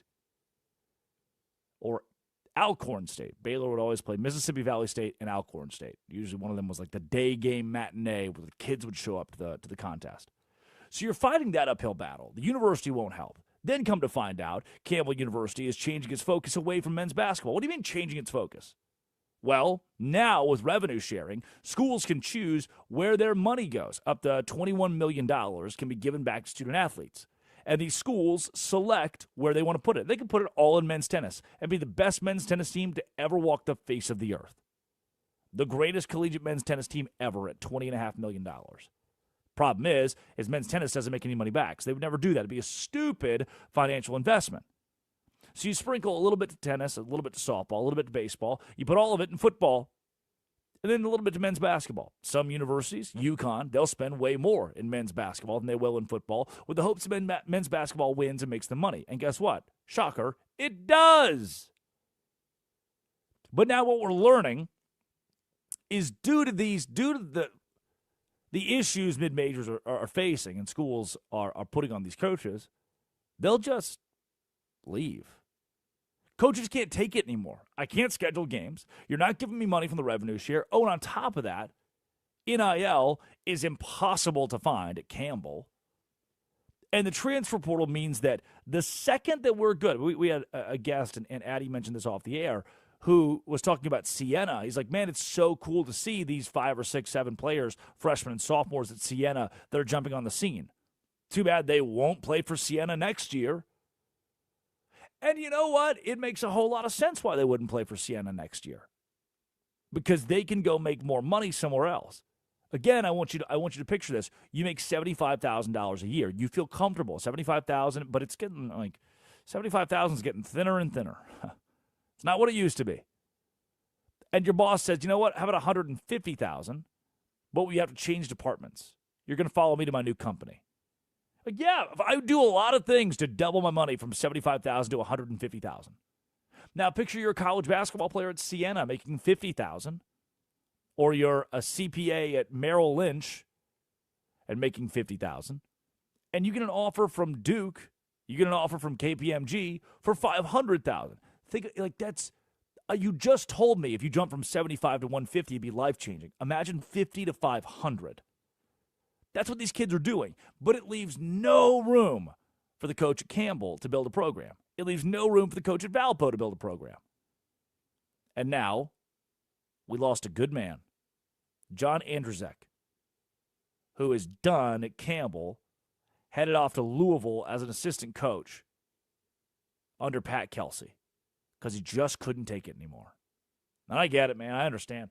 I mean, if you just get hired for a job, and hey, you're the manager. I need you to hire a bunch of people to work in your department, but they can only work for 1 year. Oh, they're really good? Great. They're leaving. You get them for 9 months, and they're gone in the portal. That's how it works. Portal starts up soon, by the way. April. Oh, man. It's like next Monday or Tuesday? Maybe Wednesday? Dang. Portal season. Coming up, Idiots of the Day. There are so many today, too. Sponsored by Progressive Commercial Insurance, protecting your business vehicles 24/7. See if you can save at progressivecommercial.com. Addie Bates produces. Curtis Poindexter runs the board. Westwood One Sports, the Westwood One Sports app, 6 a.m. to 9 a.m. every single weekday. When we come back, Idiot of the Day. This is the Drake Toll Show. This is Westwood One Sports.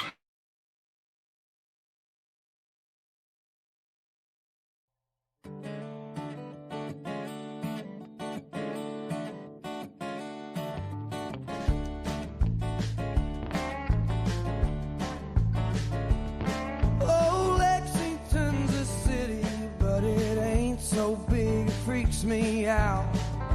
And if I need a breather, I can hit the parkway. Be home before the bars all close. Drink away the lies she told. Think about the days. She was a pure-eyed child, a rodeo queen, high school lover in a badass Jeep. Far from the eyes of a watchful town. Mama didn't need to know. Good corn liquor to shake this cold. Good heart loving on a gravel road, Juliet.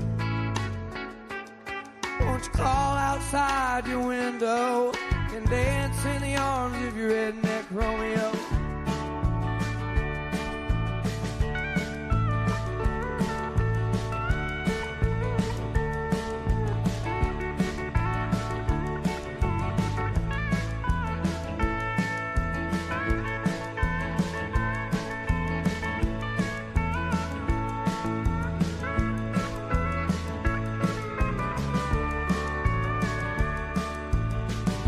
Push came down to shove, I'd be a band for her love. Shoot sharp and walk away. She was good before she changed her name, and I bet that ain't all that's changed. Goddamn, I remember the nights. I was a young punk kid from a dried up town, Cold Car County full of hunting hounds. She was the one who kept those boys at bay. Her high heels and my red wing boots, cutting couches in the living room, Juliet. Won't you crawl outside your window and dance in the arms of your redneck Romeo?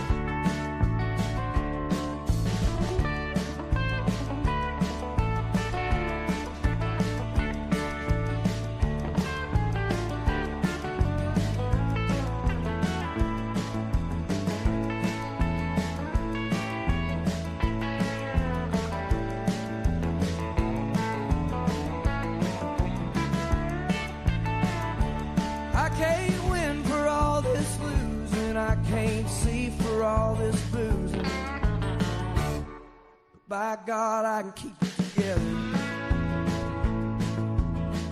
Just to hold my baby close, get her moving down a county road, make up for lost time. She was a pure-eyed child, a rodeo queen. She ran on sex and gasoline, far more money than a boy like me could hold. She went off to paint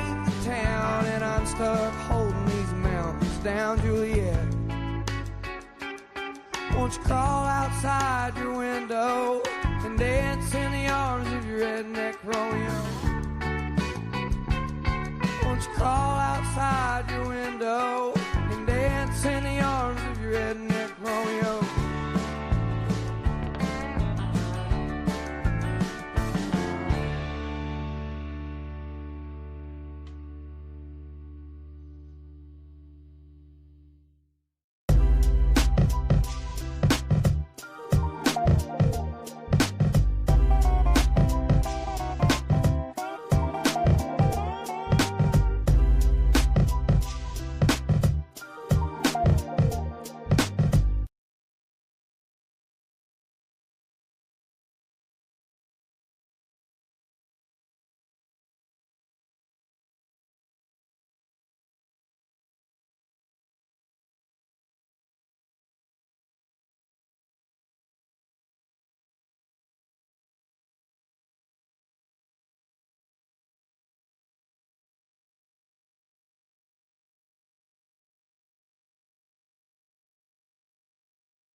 The Drake Toll Show. Westwood One Sports, the Westwood One Sports app. Is that, just to further confuse the podcast audience, is that Duran Duran's most notable song? Probably this or Hungry Like the Wolf. Hungry Like the Wolf. I think Hungry Like the Wolf is probably number one. This is probably my favorite music video, though, of all time. All time? Rio. Oh. Duran Duran. It's amazing. Fantastic. John Money for Taylor. Nothing exists. But it doesn't have John You can Taylor. call me Al. Point. It doesn't have. Notably, most music videos don't have John Taylor, which is the crazy part about music videos. Curtis Poindexter runs the board. Addie Bates produces. It is the Drake Toll Show. Happy Thursday, everybody. Just let you know, I want to be clear, transparent, very honest, open and honest with you. I'm out tomorrow, 3-day weekend. Celebrate. Oh, this guy, there's somebody out there that's like, I just can't do that show no more. He hates religion. Well, no. I'm taking an added day off of my Easter weekend to spend time with family and celebrate. That's right, religion. Now what? It's been a pleasure to be with you this week. Tomorrow, John Lund. What? Of course. Again. John Lund. Return of the Lund. All the way from Pacific time. Oh, done that. Been there, done that. Curtis does it every day. Curtis missed his cue today, too. Almost every day. It's 7:20 Eastern time for me. Curtis goes, 4:20. And he didn't do it today. And he didn't say 4:20 today. I said it twice yesterday because I was here that long that I was here for both of them. Oh.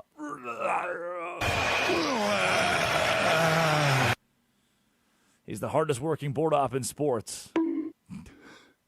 Man, I worked 22 hours and all I got is this lousy, hardest working board op in sports t-shirt. Curtis, I'm actually going to make that for you. That'd be a good t-shirt. Number one board op. It has to be black. It does. Yesterday, the Atlanta Braves beat the Athletics, got some revenge on the A's by a final score of 5-1. The Orioles dropped the Rangers 8-3, the final in that one. Texas drops to 4-2 on the season. Yankees 5-1. Mariners 3-4. That series did not work out the way the M's expected, at least did not end the way they would have wanted. The Pirates back to 500. Oh, and wait a second. Hold on. Hold the phone. I was told. Wait. Whoa. There's no way. I was told Paul Skeens sucks. I was told he's bad now. I was told he's washed. What do you mean he went 5 innings, 3 hits, 1 earned run? His ERA is now down 9.53. He's got a 9.53 ERA, and he's tied for 69th in strikeouts in the MLB. Nice. He's back. He's so back. Phillies 6-5 in extras over the Nationals. They're 3-3. The beauty of baseball so far, Marlins 10-0 blanked the White Sox. Marlins look really good. Marlins look like maybe the best team in baseball. Now, yes, they played the Rockies followed by the White Sox. Pretty awesome way to start your season. But Miami has dominated, establishing themselves as the best, worst team in baseball. They're a really good, bad team. I feel like there's another score. What was the other score that you're missing? I hit the Rangers. No. You want the Astros? 6-4 over the Red Sox? They swept them. Swept them with Garrett Crochet on the mound. Yep. If you had questions about the Astros, question them no longer.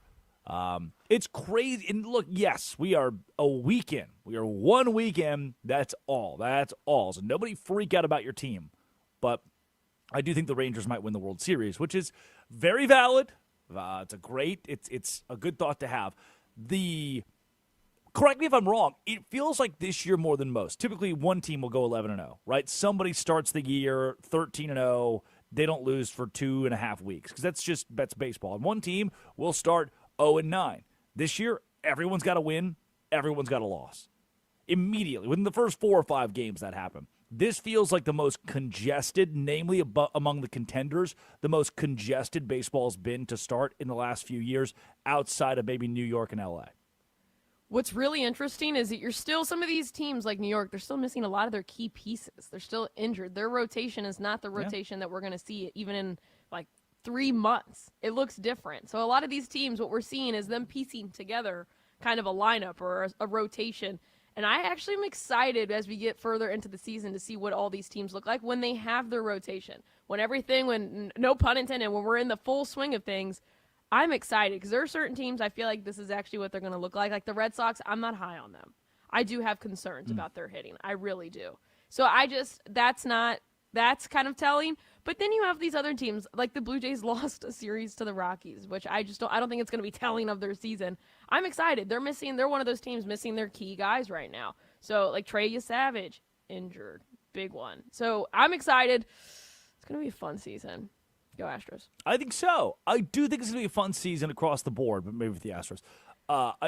I'm liking how even things look outside of the Dodgers and the Yankees because there's the Dodgers and the Yankees. And both those teams look like, once again, juggernauts, but the Dodgers 4-2.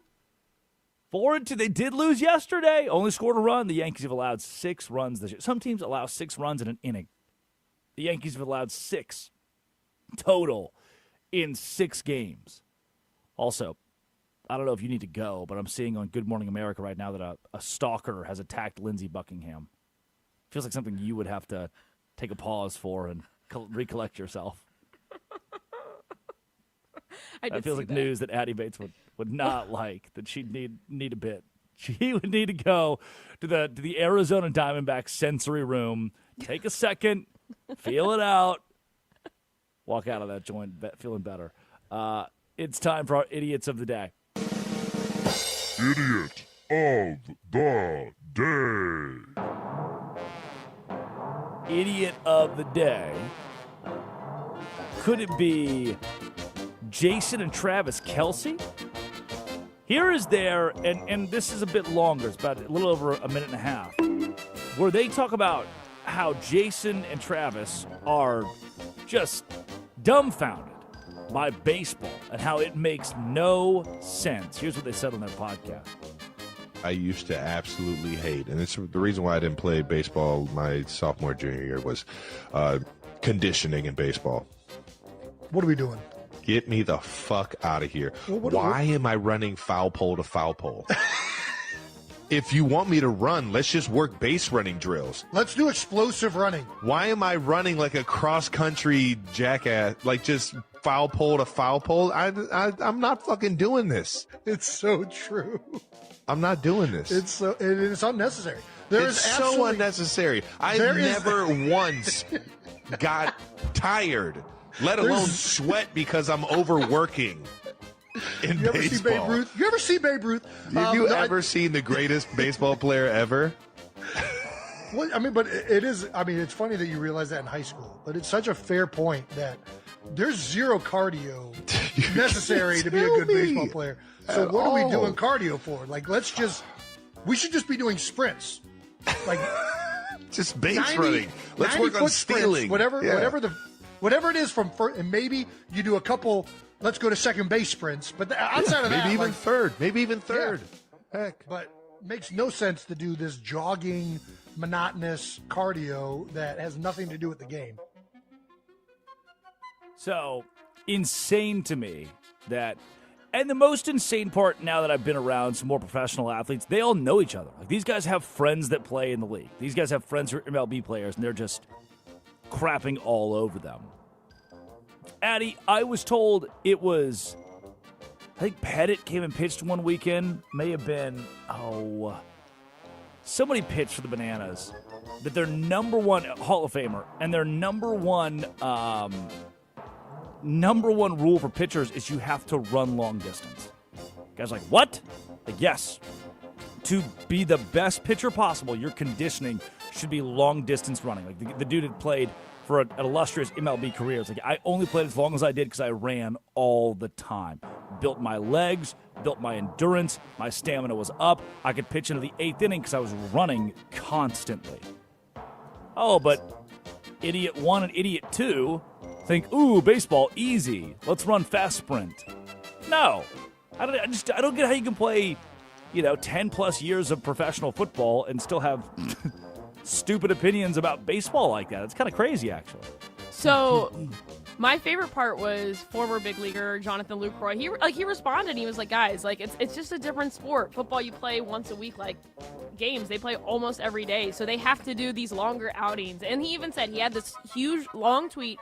He's like, "It is a marathon, not a sprint. Like you can't go out there and just kill yourself doing sprints every day. That's not really going to help you. But you do need endurance if you're going to be out there, especially for pitchers."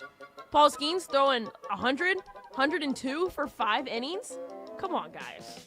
Come on. Like, we have to understand sports at this point. Idiot of the day, Jaden Ivy.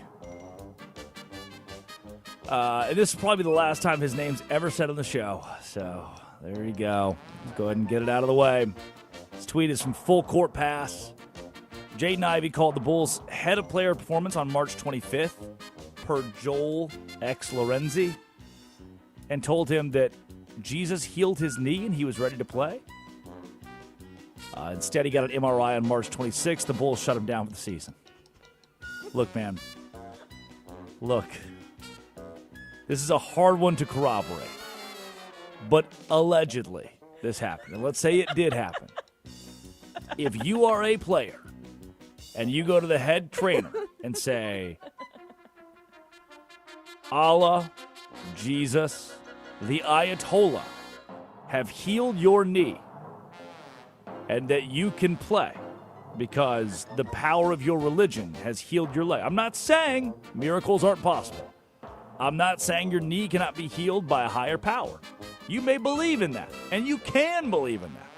You can have that kind of faith. But, dog, if you tell me that Jesus healed your knee, and then I do an MRI on you, and your knee is in 6 different pieces, I don't know if I'm going to be able. I don't know if I'm going to be able to keep you on my basketball team. I might have to pivot in a different direction if that is the case. Again, it's the case for Jaden Ivy that he did tell team doctors or directors of player performance that his knee was healed by his faith in a higher power, and said knee was not actually healed. Probably time to, all right, it's fun while it lasted, big guy. Pat on the butt. See you later. Idiot of the day, Bunch of Crunch. Addie, you want to take this one? Yeah, because I'm actually mad. They announced You put this in there. You put this in the show. You put this in the show the other day. So I already told the world that Bunch of Crunch was going to have these at movie theaters. I lied. Yeah, because they didn't post it on April 1st. They did on March 30th that they were going to have these Bunch of Crunch dispensers where you can put the Bunch of Crunch in the popcorn and mix it all up. And they were like, oh, this was an April Fool's joke. Last time I checked, March 30th wasn't April Fool's. Happy 31st. Like, what is going on 31st? here? This is not like a week-long extravaganza where we're just pranking people. That's mean for the Bunch of Crunch lovers, like myself. I love a Bunch You're of a Crunch. big Bunch Crunch guy, huh? Yeah, I love Bunch of Crunch. I put that in my popcorn. I think And so now April I'm mad. Fools, and we learned.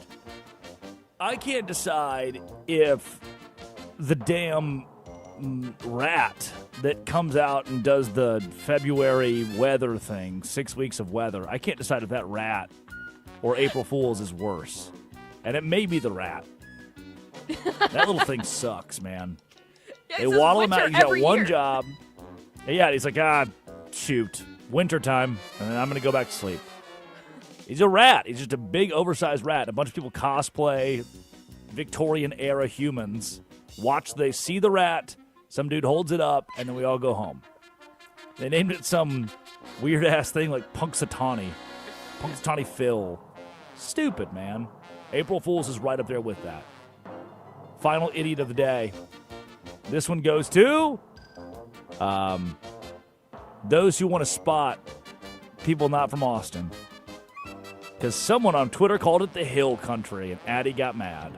No, they did not call it the Hill Country. They said it's so refreshing to drive around Hill Country in Austin. It is the Hill Country. You have to put the in there. You have to put the. Everybody in the comments is like, it's not Hill Country. No, it's the Hill It's like a region, the Hill Country. Yeah, Like you Ohio the Hill State. Country. Yeah. Like the I'm from the Hill Country, University. so you know, I was a little offended, guys. I'm sorry. For Maddie. Wine, about it. Fredericksburg. When we return on the Drake Toll Show, the esteemed Bob Joyce, the voice of UConn women's basketball, joins the program. Westwood One Sports, the Westwood One Sports app. This is the Drake Toll Show.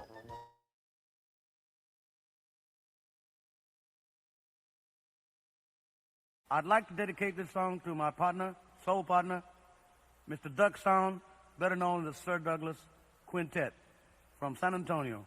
Wherever you are, brother.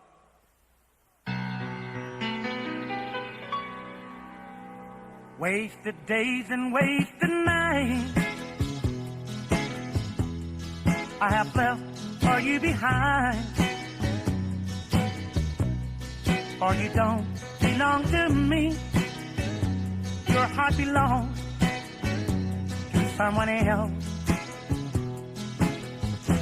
Why should I keep loving you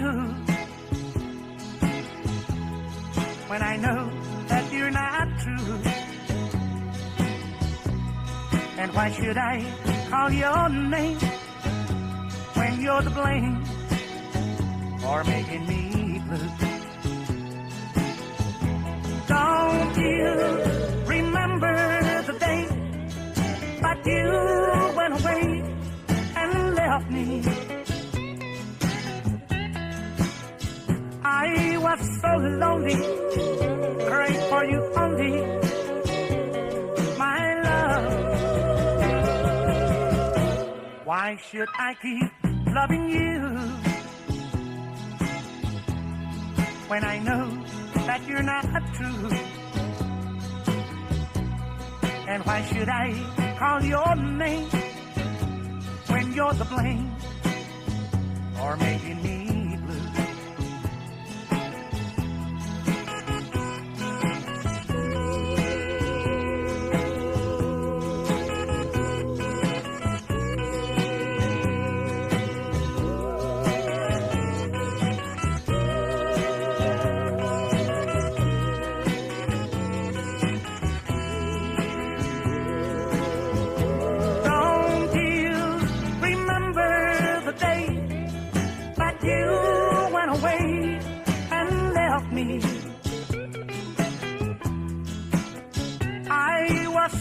lonely, pray for you only, my love. Why should I keep loving you when I know that you're not true? And why should I call your name when you're the blame for making me blue?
I got a sweet little baddie and she's rolling in the caddy with me.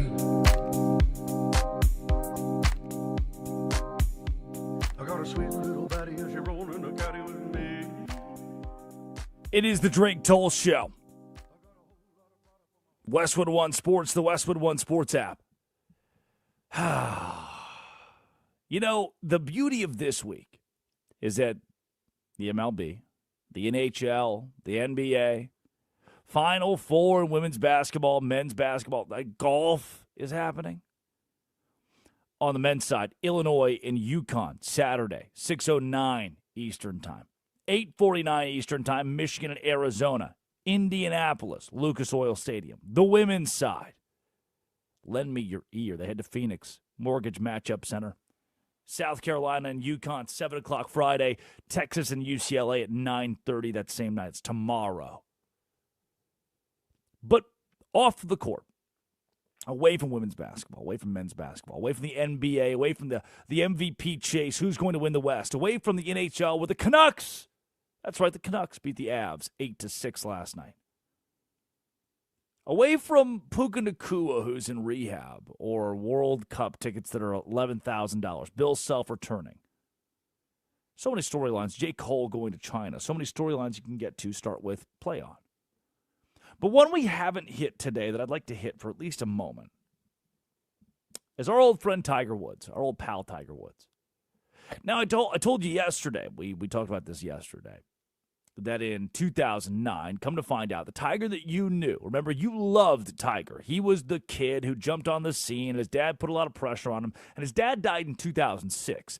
And I'm not so sure. Some people think that after Tiger's dad died, that's what flipped the whole script.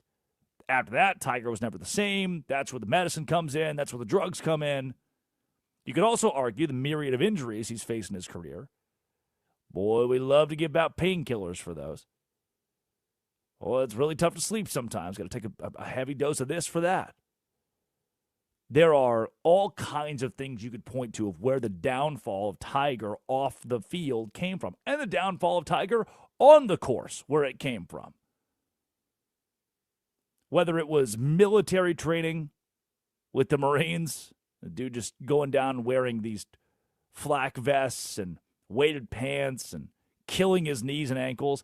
I personally don't have to military train to walk a golf course. Tiger loved it. He ate it up. And this mixing pot, melting pot of child star, you loved him. He had this great image. Like Mike, I want to be just like Mike. I want to be. It had been a couple decades since Michael Jordan had blown up on the scene mid to late 80s. And now it really been about a decade. This new star, late 90s into the 2000s, emerges. His name is Tiger Woods. And you loved him because he was so young. Look at this kid, this hotshot kid, Tiger Woods. It was the perfect storm of media attention to create a darling. You loved Michael Jordan. Now you'll really love Tiger Woods. And there are four letters that furthered that. Nike, Nike. Nike had Jordan, the Nike brand grows. Nike grabs Tiger Woods grows. Everybody's growing together. Then in 2009, Tiger, his wife Elin, pretty lady, they got a kid, another one on the way. Tiger goes out to a nightclub, does what Tiger does, sees a lady in there. She takes a liking to him. She knows he's married. He knows he's married. He's like, hey, what's your phone number? We should connect. Shoots her a text. Next thing you know, she's in his room. Hey, Jaden Ivy would probably question whether or not they're getting it on before marriage. And what you learned in 2009, when this all became public, is Tiger Woods, the young star who you thought was the next king of sports, might be bad guy. So he's fornicating outside of marriage. His wife finds out because Esquire does this big piece on him. And then after his wife, Elin, finds out, she stays with him. And now the way that she found out, it's weird. I told you a bit about this yesterday. If you were here with us yesterday, you caught it. Is that Tiger originally, when he learns that Esquire's writing this piece, because they stopped his mistress in the hallway of a hotel, I think in Australia. They stop her in the hotel. They're like, hey, so who are you? What are you doing? She's like, I'm not here to fornicate with Tiger Woods. They know she is. They've been tracking them for months. So she tells Tiger, we've got to nip this in the bud. You've got to tell your wife. We've got to figure this out. So he says, okay, to save face, I'll open up to my wife that Esquire's about to write this piece, but it's not true. And before the piece drops, you, mistress, call my wife on the phone and tell Elin none of this happened. Foolproof. So Tiger sits Elin down. I love you. I love the kids. I would never do this to you. Here, actually, the woman that Esquire said that I'm cheating on you with, here's her on the phone. She'll tell you. Gets on the phone and, well, I would never do that with your husband, Tiger Woods. He's married. He's so publicly married. I can't disparage a guy like that. Don't worry, Elin. Well, then the story drops. Elin gets super suspicious. Come to find out, double lie. Now, she finds out by scrolling through Tiger's phone while he's asleep.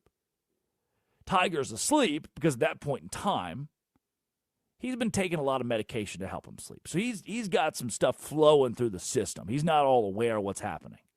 Elin sees the texts. She wakes him up because she's taking his golf club, and she's going to beat him up, which, in this moment, justifiable. Tiger, sleepy stupor, flips out of bed, runs to the car, hops in, speeds away. Elan's chasing him. He's still on drugs. Loopy, in and out, runs into a fire hydrant, crashes into a tree, and then Elan goes on to say, great cover-up in court, by the way. Elan goes on to say, hey, I was just trying to help him get out of the car. I was just trying to break into the car to help him get out. I was worried about Tiger's safety. Like me, I think you're probably just trying to beat the car up. She just wanted to make sure Tiger was fine. Of course. So, that's 2009. And Tiger goes from the hero, this cult hero, to, what if bad guy, as dozens of women come out and say that he's, been diddling them, and come to find out that the neighbor's daughter's in there, and Elan finally can't do it. They get a divorce with their 2 kids. And lo and behold, 2009 wouldn't be the only incident. And he takes the public backlash, he takes the public criticism, he's got to completely revamp his image, and he does.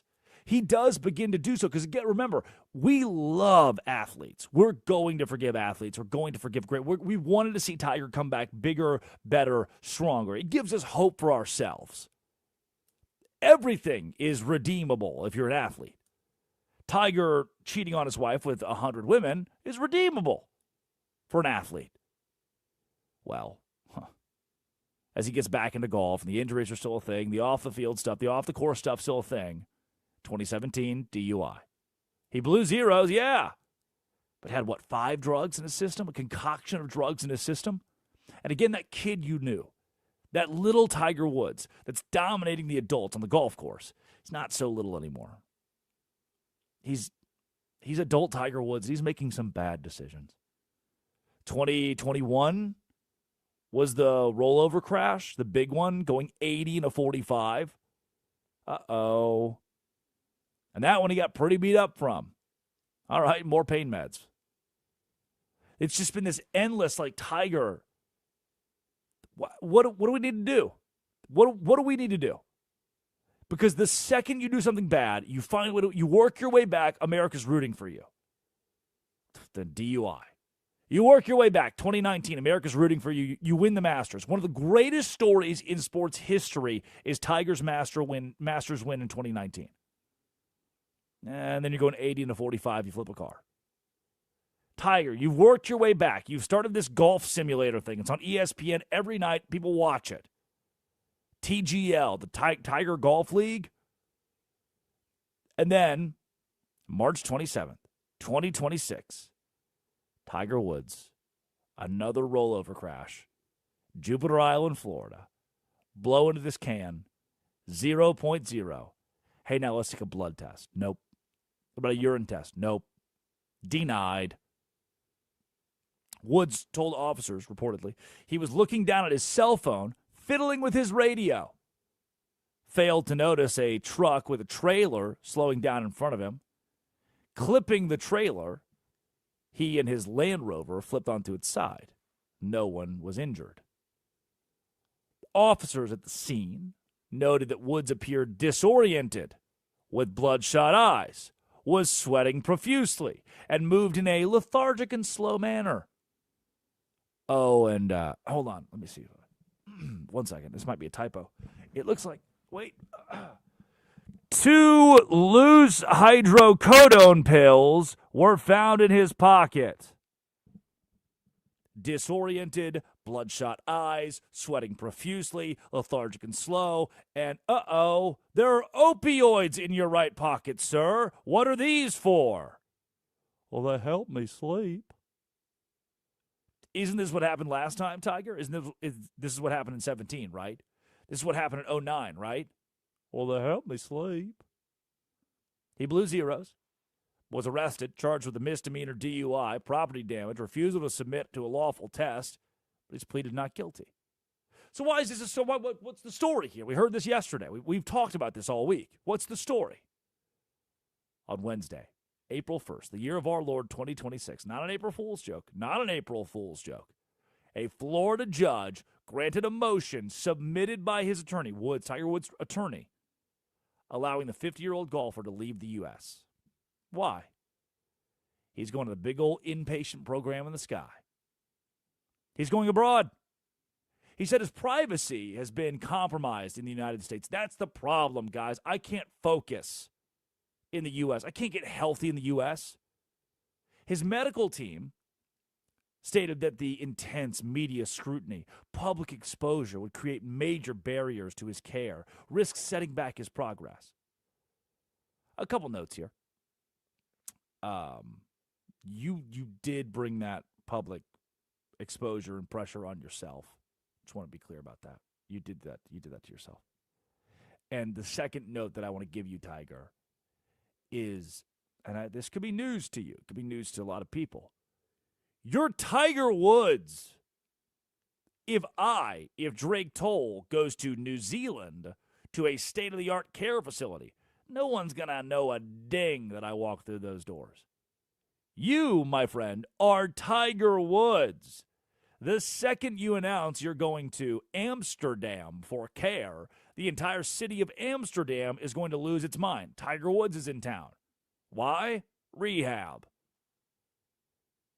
He wants a highly individualized, medically integrated program to deal with what they called, and I quote, a complex clinical presentation. And that's Woods having a long, well-documented history of surgeries, 7 back surgeries, and managing chronic pain with, one could only imagine, maybe you could assume, allegedly, opioids. Hydrocodone. Now, they told the court, hey, he's going to be fine. He'll be back in May for these court hearings. Just let him go abroad. Let him get out of the country. How many people can flip a car and deny a drug test? Flip a car, not pee in a cup, not get a blood test? How many of those people get to just leave the U.S.? Excuse me, Mr. Judge, sir. I know I did something very illegal again, and I keep doing it, but can I please go on vacation somewhere not here? If I do that, if I ask that, if I'm the finance guy from the finance department and I flip my car, I don't get to go to the nice rehab resort in Bali. I don't get to go to Fiji to rehab my brain. No, I have to go to the BB Arkansas Love and Care and sit in a room in what used to be a motel and hope it all gets better while I'm climbing walls, sitting in a chair. He's also withdrawn from the Masters. He's turned down an offer to be the captain of the Ryder Cup. Again, we forgive any and everything if you just are good at something, good at sports.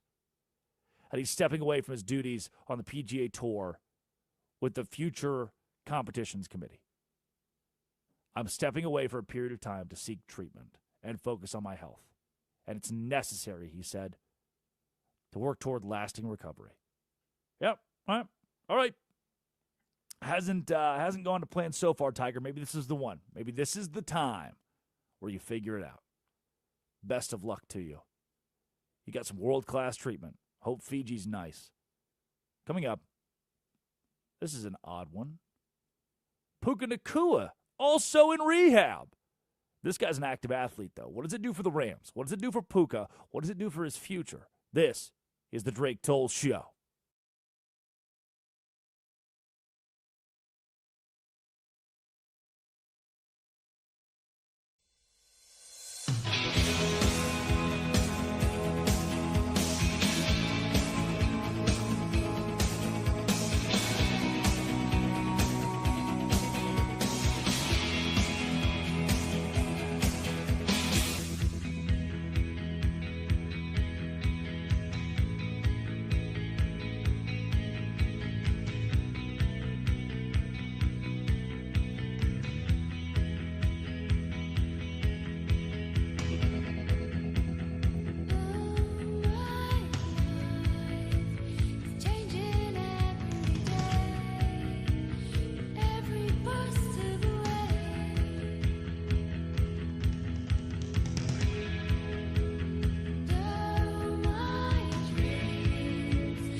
Think I'm a bam bam. Look what's all Jamaican. Little different style, different fashion. You know? Tell me say one thing Nancy can't understand. One thing Nancy can't understand. What make them a talk about me ambition? Say what make them a talk about me ambition? Come and say some of them a ask me where me get it from. It is the Great Toll Show. Where me get it from. I told them no no it's from creation. I told them no no it's Westwood from One Sports. creation. Bam bam hey yo. What a bam bam bam bam bam bila bam bam bam bam bam bila bam bam bam hey. The Westwood One Sports app. Sister Nancy brings us into the final segment of the day. That's a banger right there. That is a banger right there. Look, man, it's a great week to go to rehab. If you thought about it and this is your week, you think, you know what? If Tiger can do it, I can do it too. If Tiger can go to Bali or the crest of Mount Everest and do rehab, then I can too. If Puka Nacua has the courage to go to rehab, I can too. Look in the mirror. It's time to look in the mirror and say, you know what? I can do it. Now, Tiger going to rehab is to save face of his career and, help out with some legal stuff. So that's probably a degree of why he's going. Oh, and Puka going to rehab is because now the NFL can't fine him or suspend him. So maybe there's that piece too. But you can go to rehab. The Puka deal is ongoing.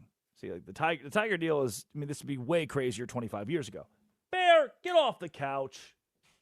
You bring a dog into your office one time. One time. Who taught you to be on the couch? I should send my dog to couch rehab. Wait. We shouldn't allow that. You don't let dogs on the couch? Not on the couch. Nope. Oh, that's wrong. What about your dogs, though? No. Like, what up, my dog? My dogs can be on the couch. You don't let your dog on the couch? The couch is for humans. Oh the my couch is a God. human place. So I could send Bear, who heard his name multiple times now, is very confused, to couch rehab. This is all adding up now. Where we learned that Bear should not be on couches, and he knows that. Tiger should not do opioids, and he knows that. Do you let Bear sleep in your bed? Yeah. Puka should not be anti-Semitic. He knows that. The bed's not a public space. The couch is a public space. I don't want someone walking into my house, sitting on the couch, and smelling dog. That's completely normal. That's so normal. My friend Brett, who's coming over tonight to have margaritas, is not laying in my bed. At least I hope not. Depends on how many margaritas. Wow. But when my friend Brett comes over, should I ask him about his touch yourself, relations that he has and whether or not they're premarital? I'm sorry. I Ivy. feel like I just have this very I feel so bad for Bear now. Like there's a part of me that But I'm he can't be on the he can be on his bed. He has a bed. Just lay on the bed. What does the dog need to be on the couch for? I feel like I'm the normal one here. What's going on right now? No, What am I guess I view animals differently. Like Sinatra is like my child. My child is on the couch. Yeah, He can hang Sinatra's out. not 84 pounds. You don't know that. You do Don't not judge. know that. We listen, we don't judge. You do Yeah, and not she know- probably smells fine. Bear smells like the dumpster next door. He's getting a haircut in a week, though. Yeah, why don't you He'll just smell beat better after that. him? I do, twice a day. It's impossible to get. Once he's fluffy, he's a doodle. Once he's fluffy, he's done. Oh my Smells gosh. terrible. My roommate's cat right now. So I played in Rock Band with my cousins yesterday. So the guitars are out, and she's chewing. Yeah. She's chewing on the. Hold on. That's pretty good, actually. Not that. Got She's chewing on this. The. She's chewing on the little guitar Stop. piece. Stop it. Puka's attorney, 24-year-old Puka. Bear can go to the same facility that treats anti-Semites, opioid abusers, and dogs that get on the couch. For Puka, he falls into the anti-Semite category, or at least allegedly. No, you know what? He did a anti-Jewish thing on a live stream in December. And then a woman claimed on December 31st that he bit her and also gave her anti-Semitic comments. 24 years old. He'll be in a care facility in Malibu, California. Before you feel too bad, he'll be in Malibu. Don't worry. And it was admitted early March. So he's been there for a couple weeks now to focus on health, personal growth, all aspects of his life. Madison Atiabi is the name of the woman. Her lawsuit says Nakua bit her, made anti-Semitic remarks on New Year's Eve, and Nakua's attorney says, okay, no, the guy who a couple of weeks ago did a racist thing did not do a racist thing. The guy who a couple of weeks ago did the thing where he, made an anti-Jewish gesture is not anti-Jewish and would not have ever done it again. And you know what? Yeah, maybe he did bite her. Maybe there are teeth marks on her body that are deep and aggressive or tangible, but it was horseplay. Oh, and by the way, Puka entered rehab before the lawsuit, okay? So it's not like he did the lawsuit, the rehab thing because of the lawsuit. He's trying to actually better himself. Well, I don't know if you knew this, but the NFL has a clause where him being in stage 1 of the intervention program is someone who's self-reported. So because he checked himself involuntarily before facing league discipline, he triggers this self-reporting clause. It actively protects players from immediate fines or suspensions. So you can bite someone, you can do the drugs, you can say the thing, the hate speech, and then be protected from fines or suspensions if you just insert yourself into rehab, at least for the time being. He'll complete the program, conveniently enough, in plenty of time to be back at OTAs, organized team activities.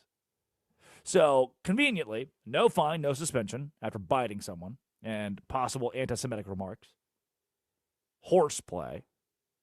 Oh, and your rehab is up by the time OTAs start. So you're just spending an off season in Malibu learning how not to say anti-Semitic things and how not to bite people. I was told at a very young age you shouldn't bite people. And I was then told at a more mature age that biting can sometimes be okay. In this scenario for Puka, it doesn't seem as though the woman he was with really wanted to be bitten. And the bite marks, the pictures, the alleged evidence is pretty aggressive. But. 129 catches for 1,700 yards. He good at football, so he get to play. No repercussion for Puka. I go around biting people in the workplace. I get fired. I go around asking people in the workplace whether or not they're doing premarital relations. I get fired. I go around flipping vehicles and doing opioids in my office. I get fired. But all these guys seem to be getting away with it. They're all great at this stuff. I should have been a pro athlete, huh? I'd be fired from jobs less. Addy Bates produces, Curtis Poindexter runs the board. It's time for Are You Smarter Than Drake Toll? All righty, contestants. Curtis, are you ready? Drake, are you ready? Yes. Curtis, what's the first category? History. Oh. Pope Gregory IV tried to exterminate what animal from Europe, as he said they were instruments of Satan? That would be the cow. Curtis? I don't know, I'll guess something biblical like snakes. Cats. The pig? Cats. Cats! Good. I agree with the Pope. His Holiness. Of course. Curtis. Nice category. Music. Oh. Music! The day the music died refers to the tragic deaths of which 3 artists? Oh! Okay, Curtis, you won't get this, will you? Absolutely not. Richie Valens, Big Bopper, Buddy Holly. Ding, ding, ding. Good answer. Good answer. Sit on it. Do you think that they died in that plane crash because they were unrighteous? Science! Wow, that was a question for sure. Which galaxy is closest to the Milky Way galaxy? It's like Andromeda. Curtis! Whoa. I was going to say the Wheel Galaxy. It's just a bunch of wheels. The wheel. With Puka, Nacua. And Hubert. And Hubert Puka. I only know space things because I saw Space Movie. Ryan Gosling's Space yes, Movie. good answer. What's the next category? Random. Originally, Amazon. Thank you. Originally, Amazon only sold what kind of product? Wasn't it like books? Movies. Or something? Books? Books. Curtis, books? correct? Oh, no. Get wrecked, I'm in Drake dangerous Toll. territory. I'm in dangerous Next territory. category? Movies. What is the Movies. name of Princess Leia's home planet in Star Wars? Oh, I'll let you go first, Drake. Tatooine. No, that's her father. It was Alderaan. I win. No! No, no, I beat no, Addie and I no, beat you. no. This is my week. Kirch back He on beat top. you. Do you want sports? Do you want a sports Which- question? Yeah, sports. What is the only NFL team with a plant for a logo?